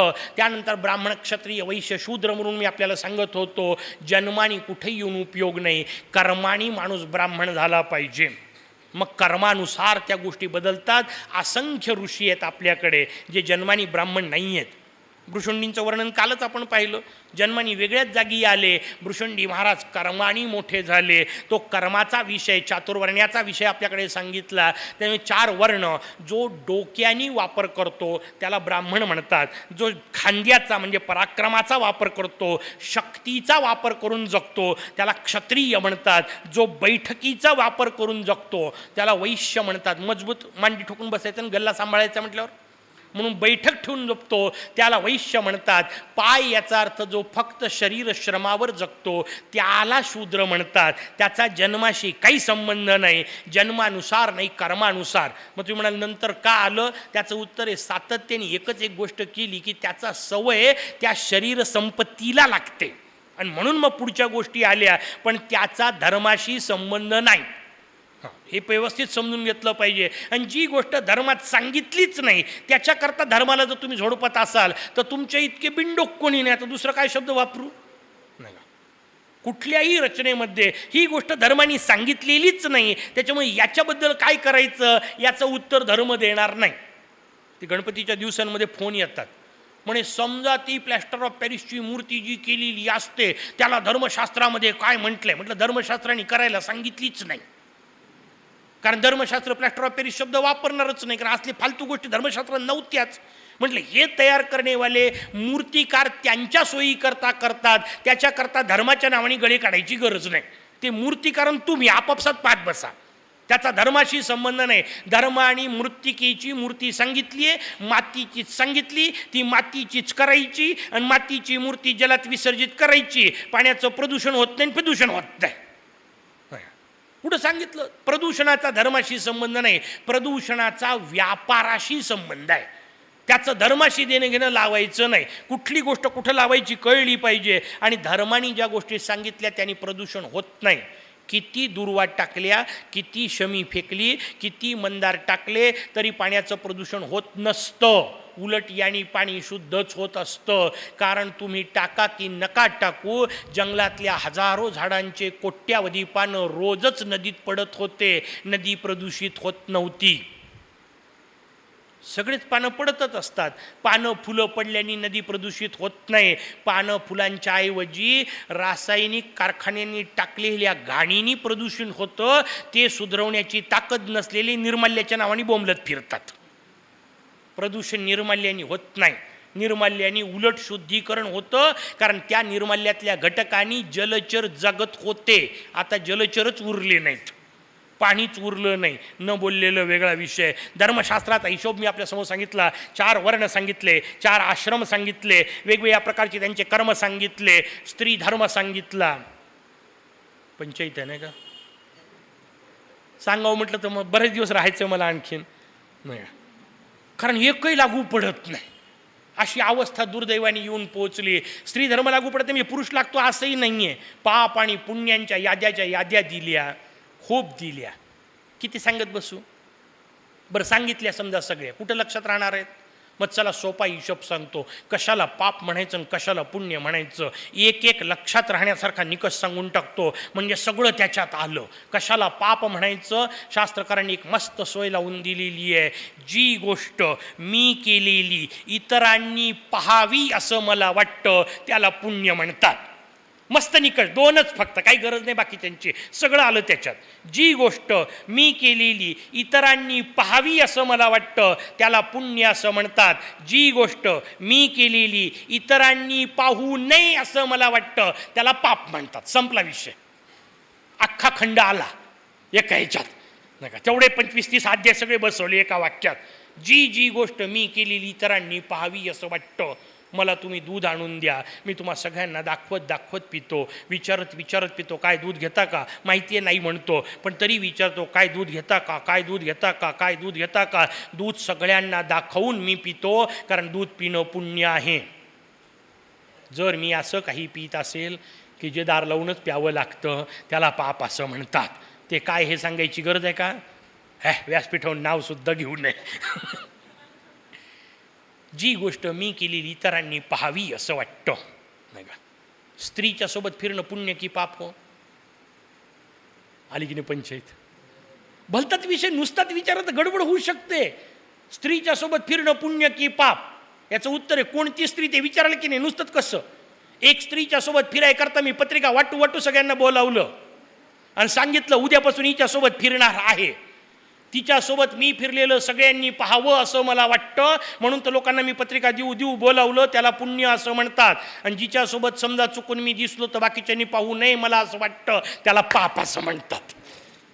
पाप पुण्याच्या सोप्या व्याख्या समजून घ्या. मी जे खातोय, मंदिरात येताना सगळ्यांना सांगत येतात की नाही, काकू चलता का मंदिरात? माहिती आहे काकू येत नाही. मावशी येता का? नाही ते येत नाही. मग कशाला सांगत आहे? ही चालली आहे हे हिला सांगायचं आहे. किती मजेदार रचना आहे. पण आपण मंदिरात जाताना सगळ्यांना सांगत सांगत जातो का? कारण मंदिरात जाणं पाप आहे. जिथं जाताना मला कोणी पाहू नये असं मला वाटतं, त्याला पाप म्हणतात. मंदिरात जाणं पुण्य आहे, कारण सगळ्यांना सांगत आपण चाललेलो आहे. इथं जाताना सांगू नये असं वाटतं, किंवा जिथं जाताना मला कोणी पाहू नये म्हणून मी तोंड लपवत लपवत जातो, त्याला पाप म्हणतात. हे दोन निकष डोळ्यासमोर ठेवा. पाप पुण्याच्या सगळ्या कल्पना आल्या.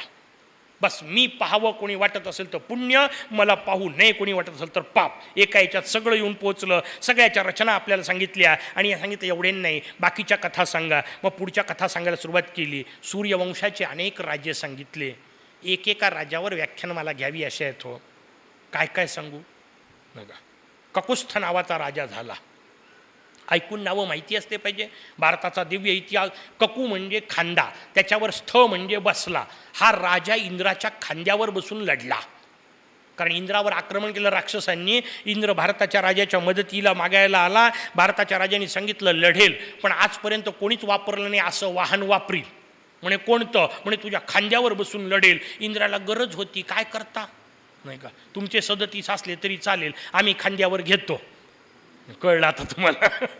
इंद्राने खांद्यावर घेतलं आणि इंद्र लढायला सुरुवात करतोय. इंद्राच्या खांद्यावर बसून लढला म्हणून ककुस्थ, खांद्यावर बसलेला राजा. रचना आली. त्यानंतर युवनाश्वाची कथा आली. ही अद्भुत कथा आहे. या युवनाश्वाच्या कथेतला मजेदार गोष्ट आहे, याला माणसाला पोरगं झालं. ऐकायला विचित्र वाटतं ना, पण ही घडलेली गोष्ट आहे. काही एकही गोष्ट अशी नाही जी पुराणात नाही, सगळं आहे. युवनाश्व नावाचा राजा होता. याला संतती होत नव्हती. ऋषींना बोलावण्यात आलं. दशरथाच्या वेळा जसा पायस तयार केला होता, याच्या वेळा पाणी तयार केला असं वर्णन आहे. ते सुवर्ण कलशात ठेवलं. त्याच्या सांभाळण्याकरता, संरक्षणाकरता रात्री राजा तिथंच उभा होता. रात्री राजाला तहान लागली आणि राजा पाणी तेच पिऊन गेला असं मुद्गल सांगतं. पुराणं आपल्याला सगळ्या पुराणात कथा आलेली आहे. आलटून पालटून सगळ्या कथा त्याच त्या असतात. सगळ्या पुराणात कथा आली आहे. राजा रात्री ते पाणी पिऊन गेला. पटते तुम्हाला? मला सांगा, त्या पाण्याच्या संरक्षणाकरता ज्याच्याकरता ऋषीमुनी बोलावले तेवढ्या यांनी ते पाणी तयार केलं. ते पाणी तिथं ठेवल्यानंतर राजा संरक्षणाला एकटा उभा असेल का? सगळी फौज उभी असेल की नाही? राजाने टाळी वाजवली तर कोणी पाणी आणून दिलं असतं की नाही? का राजवाड्यात ती अवस्था मोरगावसारखी वाईट होती, पाणीच भेटत नव्हतं, तेच पाणी उरलं होतं, राजाने तेच पाणी पिलं? कसं शक्य आहे? एवढी सगळी प्रयत्न केल्यानंतर जर ते पाणी निर्माण केलेलं असेल तर राजा चुकून पिला या वाक्याला काय अर्थ आहे का? याचा अर्थ राजाला पाजण्यात आलं का? कारण तेवढं तयार केलं नंतरही कळलं नाही. आणखीनही राणीला हा गर्भ राहू शकत नाही. पाणी तयार केलं हे आपल्याला ऐकायची गोष्ट आहे. त्याला आजच्या काळात मला तुम्हाला सांगायला बरं पडते, सोपं आलं. याला टेस्ट ट्यूब बेबी असं म्हणतात. नाही का, दोघांची शक्ती बाहेर काढली, प्रयोगशाळेत त्याचं एकत्रीकरण केलं. आता आईच्या गर्भात पुन्हा स्थापन करायचं, पण तरी लक्षात आलं नाही काहीतरी प्रॉब्लेम आहे. पण आता तयार तर जीव झालेला आहे, कुठं स्थापन करायचा? ऋषींनी क्रांतिकारी विचार केला, राजाच्या शरीरात ठेवायचा. कारण तयार होईपर्यंत आई पाहिजे होती. आता काय करायची? आता राजाच्या शरीराला जोडू. ती नाळ राजाच्या शरीराला जोडण्यात आली. पोटात राजाच्या गर्भ वाढला. तिथपर्यंत पंचायत नव्हती. शेवटचा विषय होता, आता जन्माला कसा येईल आणि जन्माला आल्यानंतर स्तनपानाचं काय करल? ही सोय नव्हती. त्यानंतर सगळे, कारण विश्वात पहिल्यांदा घडणारी गोष्ट होती म्हणून देवराज इंद्र प्रकट झाले, जन्माला आला, त्याला पोट फाडून वाढवण्यात आलं, पुन्हा त्याचं पोट जैसे ते इंद्राच्या कृपेने करण्यात आलं. सगळ्या ऋषींनी विचारलं कंधास्यती, पील कोणाला? नाही का, आता याच्यानंतर हा पील कोणाला? इंद्राणी आपली अमृतमय अंगुली त्याच्या तोंडात घातली आणि सांगितलं मान धास्यती. माम म्हणजे मला, दास्यती म्हणजे पील. इंद्राणी आपली अंगुळी त्याच्या ह्याच्यात घातली, त्यांनी ते बोट चोखलं, माम धास्यतीवरून त्याचं नाव मानधाता पडलं. मानधाता नावाचे अद्वितीय महर्षी जन्माला आले. त्यांच्या भरोशावर पुढची सगळी शांती प्रक्रिया असते, कारण दीर्घजीवी आहेत म्हणून सगळ्या शांतीमध्ये मानधात्यांची पूजा केली जाते. तो विषय आपल्यासमोर आला. म्हणे सूर्यवंशाचे खूप राज्य सांगितले. त्यानंतर रामचंद्रांचा विषय येत पोहोचला.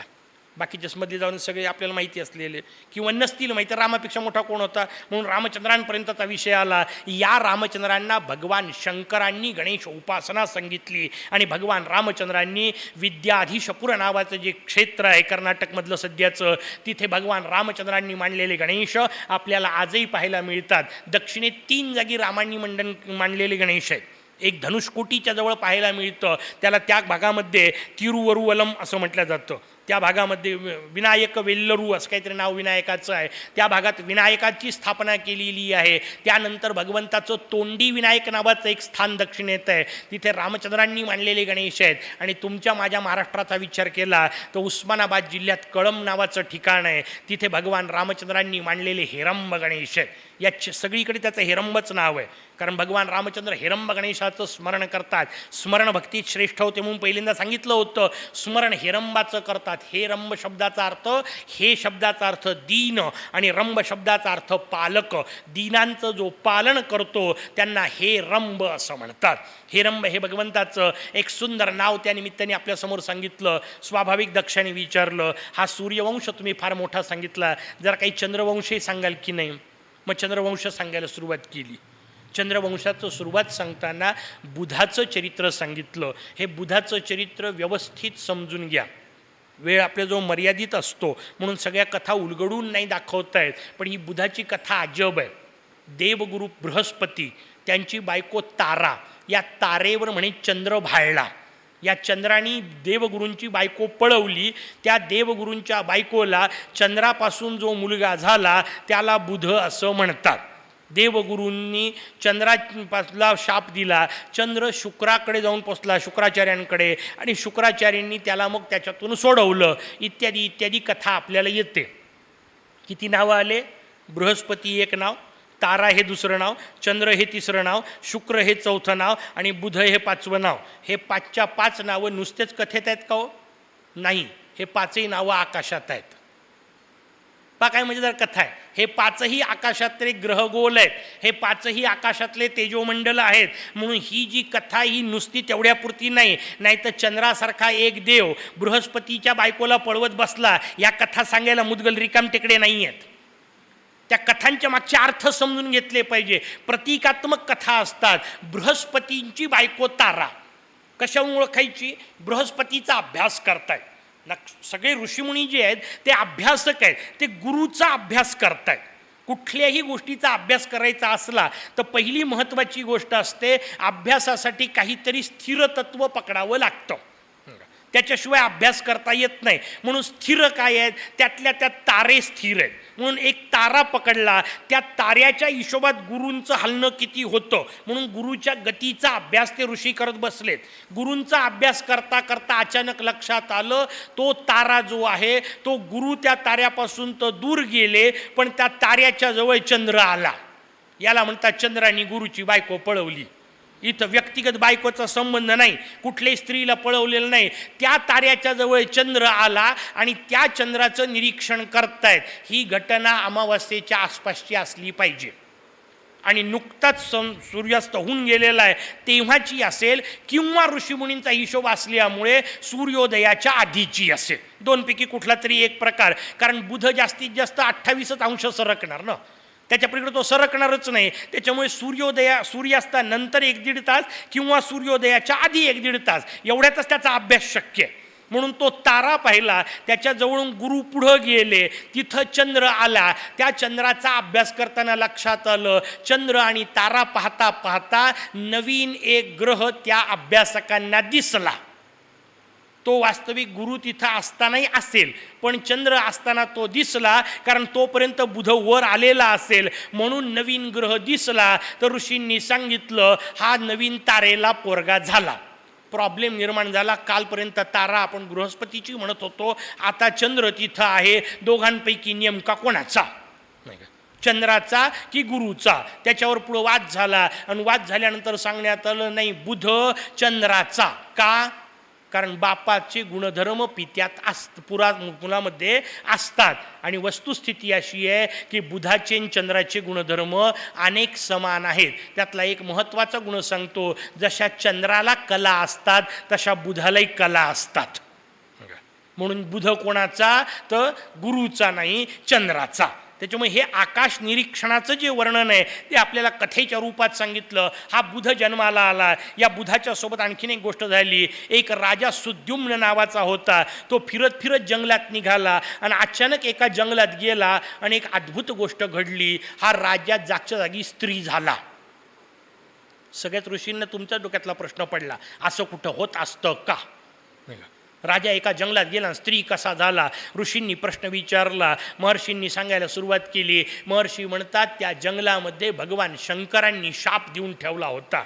का? तर भगवान शंकर आणि देवी पार्वती दोघंजण क्रीडा करतायत जंगलामध्ये आणि अचानक शिवदर्शनाकरता काही ऋषी आले. अचानक ते ऋषी आल्यानंतर देवी पार्वती लज्जित झाली, तिला वाईट वाटलं. भगवान शंकरांनी तिची ती लज्जा पाहिली आणि भगवान शंकरांनी सांगितलं काळजी करू नको, या जंगलात आता या पंचक्रोशीत माझ्याशिवाय दुसरा कोणी पुरुष आला तर तो स्त्री होईल. म्हणजे तुला लज्जा वाटायचं कारणच नाही, कारण एका स्त्रीला लज्जा वाटण्याचा हिशोब नाही म्हणून शाप देऊन ठेवला होता. तिथं चुकून हा सुद्युम्न गेला, याची बाई झाली, याचं नाव ईला पडलं. हा ईला रूपात बाहेर आला. तर मगाशी जो बुध सांगितला त्या ईला स्नान करत होती, बुधांनी पाहिली, बुधांनी तिच्याशी लग्न केलं, तिच्या पोटी जन्माला आला, त्याला पुरुरवा म्हटलं. तिथून चंद्रवंश सुरू झाला. कारण चंद्रापासून बुध, बुधापासून या इलेला पुरुरवा, पुरुरव्यापासून चंद्रवंश सुरू झाला. हा पुरुरवा अत्यंत श्रेष्ठ राजा झाला, इतका पराक्रमी की मदतीला देवांच्या राजाच्या वारंवार जायचा. त्या वारंवार जाण्यात याच्या पराक्रमावर माणसं सोडून द्या. देवलोकीची उर्वशी भाळली आणि उर्वशी पुरुरव्यासोबत पृथ्वीवर येऊन पोचली. काय राज्य असतील, काय ताकद असेल. देवांना सोडून, स्वर्गाला सोडून उर्वशी या पुरुरव्याच्या पराक्रमावर भाळली. पराक्रमावर भाळावं नाही का? भाळायचंच असेल तर आजकालच्या उर्वशी कळली पाहिजे ना, नाही का? समोर बसलेले जेवढ्या पुरी आहेत तेवढ्यांकरता मुदाम सांगतो, भाळायचंच असेल तर पराक्रमावर. आजकाल पुरी हेअरस्टाईलवर सुद्धा भाळायचं, तो मोठी कडकची अवस्था आहे नाही का? त्याची स्टाईल काय मस्त आहे, किती दिवस टिकतील? हेअरच उरणार नाही तर स्टाईल कुठं उरणार?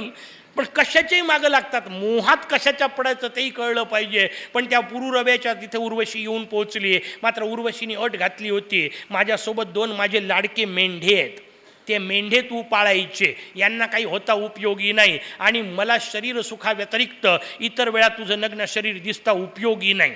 2 अटीवरती येऊन पोहोचली. राजांनी सगळ्या अटी मान्य केल्या. दोघांचा संसार झाला. 6 लेकरं झाली. म्हणजे 12 वर्ष किमान संसार आरामशीर चालला असेल. दोघांचा संसार झाला. इंद्राला तिकडं वाईट वाटत होतं, उर्वशी गेली, रौनक गई स्वर्ग की, काहीतरी केलं पाहिजे. त्या 2 बाळकांना, त्या मेंढ्यांना रात्री चुकून चोरांच्या हिशोबात देवांनी उचललं. राजा धावला, कारण उर्वशी म्हणाली माझ्या त्या लेकरांना वाचव. राजा ताबडतोब धावला. तेवढ्यात वीज चमकवल्या गेली. राजाचं शरीर इला दिसलं आणि उर्वशी गायब झाली. राजा त्या उर्वशीच्या मागे पागल झाला, कारण उर्वशी गेली. सामान्य स्त्री गेली तर लोक रडतात, उर्वशीसारखी गेली, राजा किती रडला असेल विचार करा. त्या हिशोबात राजाने प्रचंड दुःख केलं. शेवटी उर्वशीने सांगितलं ठीक आहे, वर्षातून 1 दिवस मी तुझ्याकडे येत जाईल, त्यानंतर तू भगवंताचं चिंतन कर, सत्कर्म कर, त्या सत्कर्माच्या भरोशावर स्वर्ग मिळवशील आणि जेव्हा स्वर्गात येशील तेव्हा मी तुला मिळेल, इत्यादी विषय झाला. पुरुरवा तपश्चर्या करत बसले. उर्वशीचं चिंतन करत करत तपश्चर्या करत बसले. बसला तर तपाला होता, पण चिंतन उर्वशीचं चालू होतं. हे सगळं आतमध्ये चाललेलं जे काय होतं ते ज्यांच्या अँटेन्यानी पकडलं त्यांना देवर्षी नारद म्हणतात. यायचं एरियल फार मजेदार आहे ना, वरती बसवलेलं कायमचं आहे, कुठलेही कॅच करते नाही का. बरोबर त्यांनी पकडलं म्हणे राजा तपश्चर्याला बसल्यासारखा दिसतोय, पण विचार तर उर्वशीचा करतोय. म्हणे राजा याला काय तप म्हणतात का? कळलं पाहिजे आपल्यासाठी आहे, पुरुरव्याचं नाही. बसले तर तपाला आहेत, पण चिंतन तर बाकीचे चालले असतील. चालू काय आहे? नित्ययात्रा. विचार नित्याची यात्रा. नित्ययात्रा कशी फळल? आणि मग लोक विचारतात आम्ही इतकं सगळं केलं तरी असं का? म्हटलं याच्याच मुळे समर्थांनी सुंदर सांगून ठेवलंय, घडे यथा सांगते कर्म काही घडे ना, घडे कर्म ते पुण्य गाठी पडे ना. एक काम व्यवस्थित करत नाही, बसलेला मोरयाच्या समोर असतो आणि मोरया सोडून सगळ्याचं चिंतन करतो. राणी रासमणी नावाची देवी होती आपल्याकडे, राणी होऊन गेली. बंगालचं कथा आहे. राणी रासमणी येऊन पोहोचली मा जगदंबेच्या मंदिरात. जगदंबेच्या मंदिरात या काळातले अलौकिक ऋषी तिथं होते पुजारी स्वरूपात. त्यांचं नाव परमपूज्य रामकृष्ण परमहंस स्वामी. रामकृष्ण परमहंस तिथं पूजा करत होते. राणी रासमणी आली, नमस्कार केला आणि रामकृष्णांनी राणीच्या कडकन थोबाडात मारली. सगळ्या सेवकांनी खडक खडक तलवारीच काढल्या. राणीला मारतो म्हणजे काय? राणीने सांगितलं थांबा, मुकाट्याने बसा, मी त्यांना ठेवलेलं आहे, का मारलं ते पहिले विचारू द्या. रामकृष्णांनी विचारलं. रामकृष्णांना विचारण्यात आलं का मारलं? रामकृष्ण म्हणतात तिच्यासमोर येऊन उभी राहते, डोकं टेकवते आणि कोर्टाच्या केसचा विचार करते. मारू नाही तर काय करू? रामकृष्ण होते म्हणून कळलं त्यांना. आपल्या नशिबात रामकृष्णही नाहीत. आपण काय विचार करतोय ते मोर्याशिवाय कोणाला कळत नाही. आणि नशीब समजा मोर्या मारत नाही, नाही तर अंकुश आपल्यासाठी आहे. मोठी पंचायत आहे.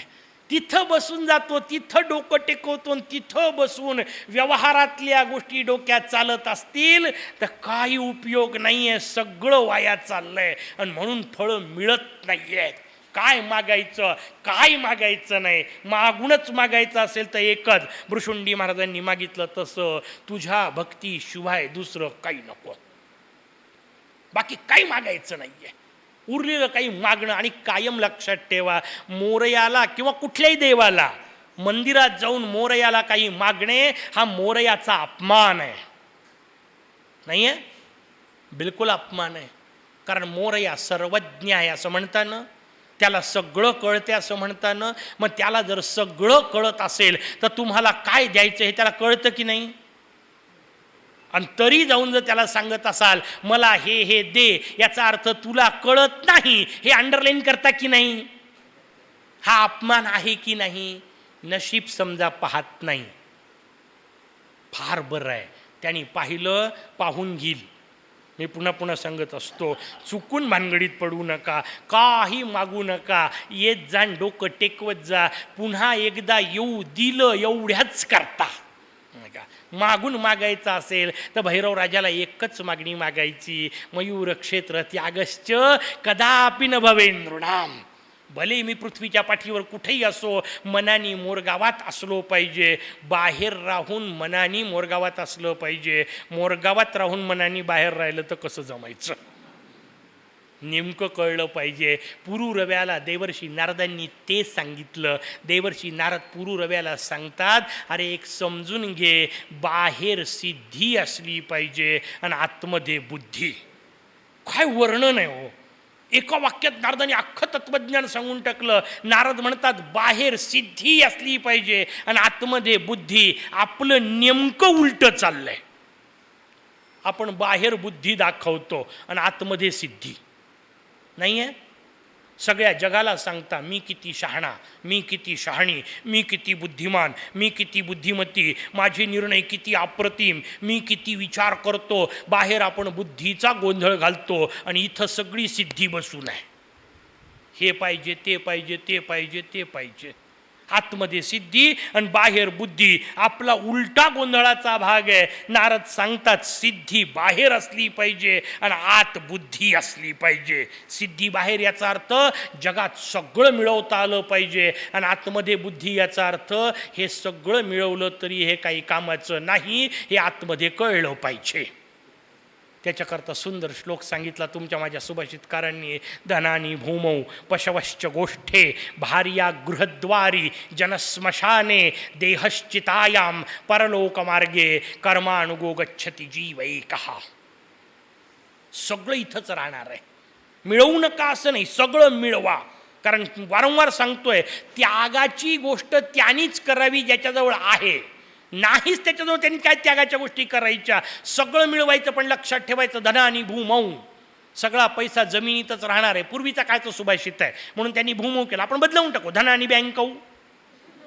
नाही का, किती कोट्यावधी कमावले तरी 5,000 कोटी रुपयाचा घोटाळा. आमच्या तरुणपणी आम्हाला वाच ऐकलेला हर्षद मेहता. 5,000 कोटी. मला प्रश्न पडायचा 5वर शून्य किती का बेटा? 5,000 कोटी 5वर शून्य किती द्यायचे आपल्याला कळत नाही हो. एवढा घोटाळा त्यांनी केला. सिव्हिल हॉस्पिटलच्या कॅरिडॉरमध्ये 4 तास बॉडी पडून होती, उचलायला कोणी नव्हतं. धन आणि भूमौ.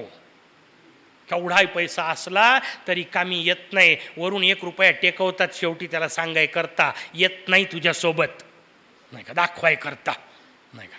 धन आणि भूमौ पशवश्च गोष्ठे. सगळे पशु गोठ्यातच राहणार आहेत. नवीन काळात बदलवून टाकू. व्हेइकलचे गॅरेज आहे. किती व्हेइकल्स घेतल्या तरी गॅरेजमध्येच राहणार आहेत. लक्षात ठेवा आयुष्यभर मर्सिडीज फिरा मधून फिरा की BMW, शेवटी लक्षात ठेव बाबू शेवटी बांबू. कारण तिथं काही मर्सिडीजवर टाकून नेत नाही, BMW ठेवून नेत नाही, शेवटी बांबूच. धनानी भूमौ पशवश्च गोष्ठे भार्या गृहद्वारी. बायको दारापर्यंत सोबत येते, म्हणते जोरा जोरा तुमच्याशिवाय आता मी कशी जगू, मला जगण्याला काय अर्थ आहे, मलाही सोबत घ्या. कोणीतरी म्हणावं चल काही आतमध्ये नाही येत. भार्या गृहद्वारी जनस्मशाने. बाकीचे जास्तीत जास्त ब्रह्मकंडलूपर्यंत येतील.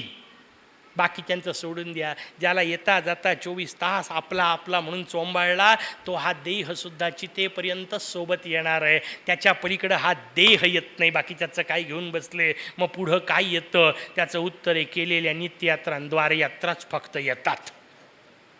कर्मानुगो गच्छति जीव एकः. केलेलं गजानन गजानन तेवढंच येतं. हे ज्याला कळलं त्याचा जो जातो त्याला मोह म्हणतात. तो मोह ज्याच्या कृपेने जातो त्याला महोदर म्हणतात. बाकीचं उद्या. तोपर्यंत जय गजानन.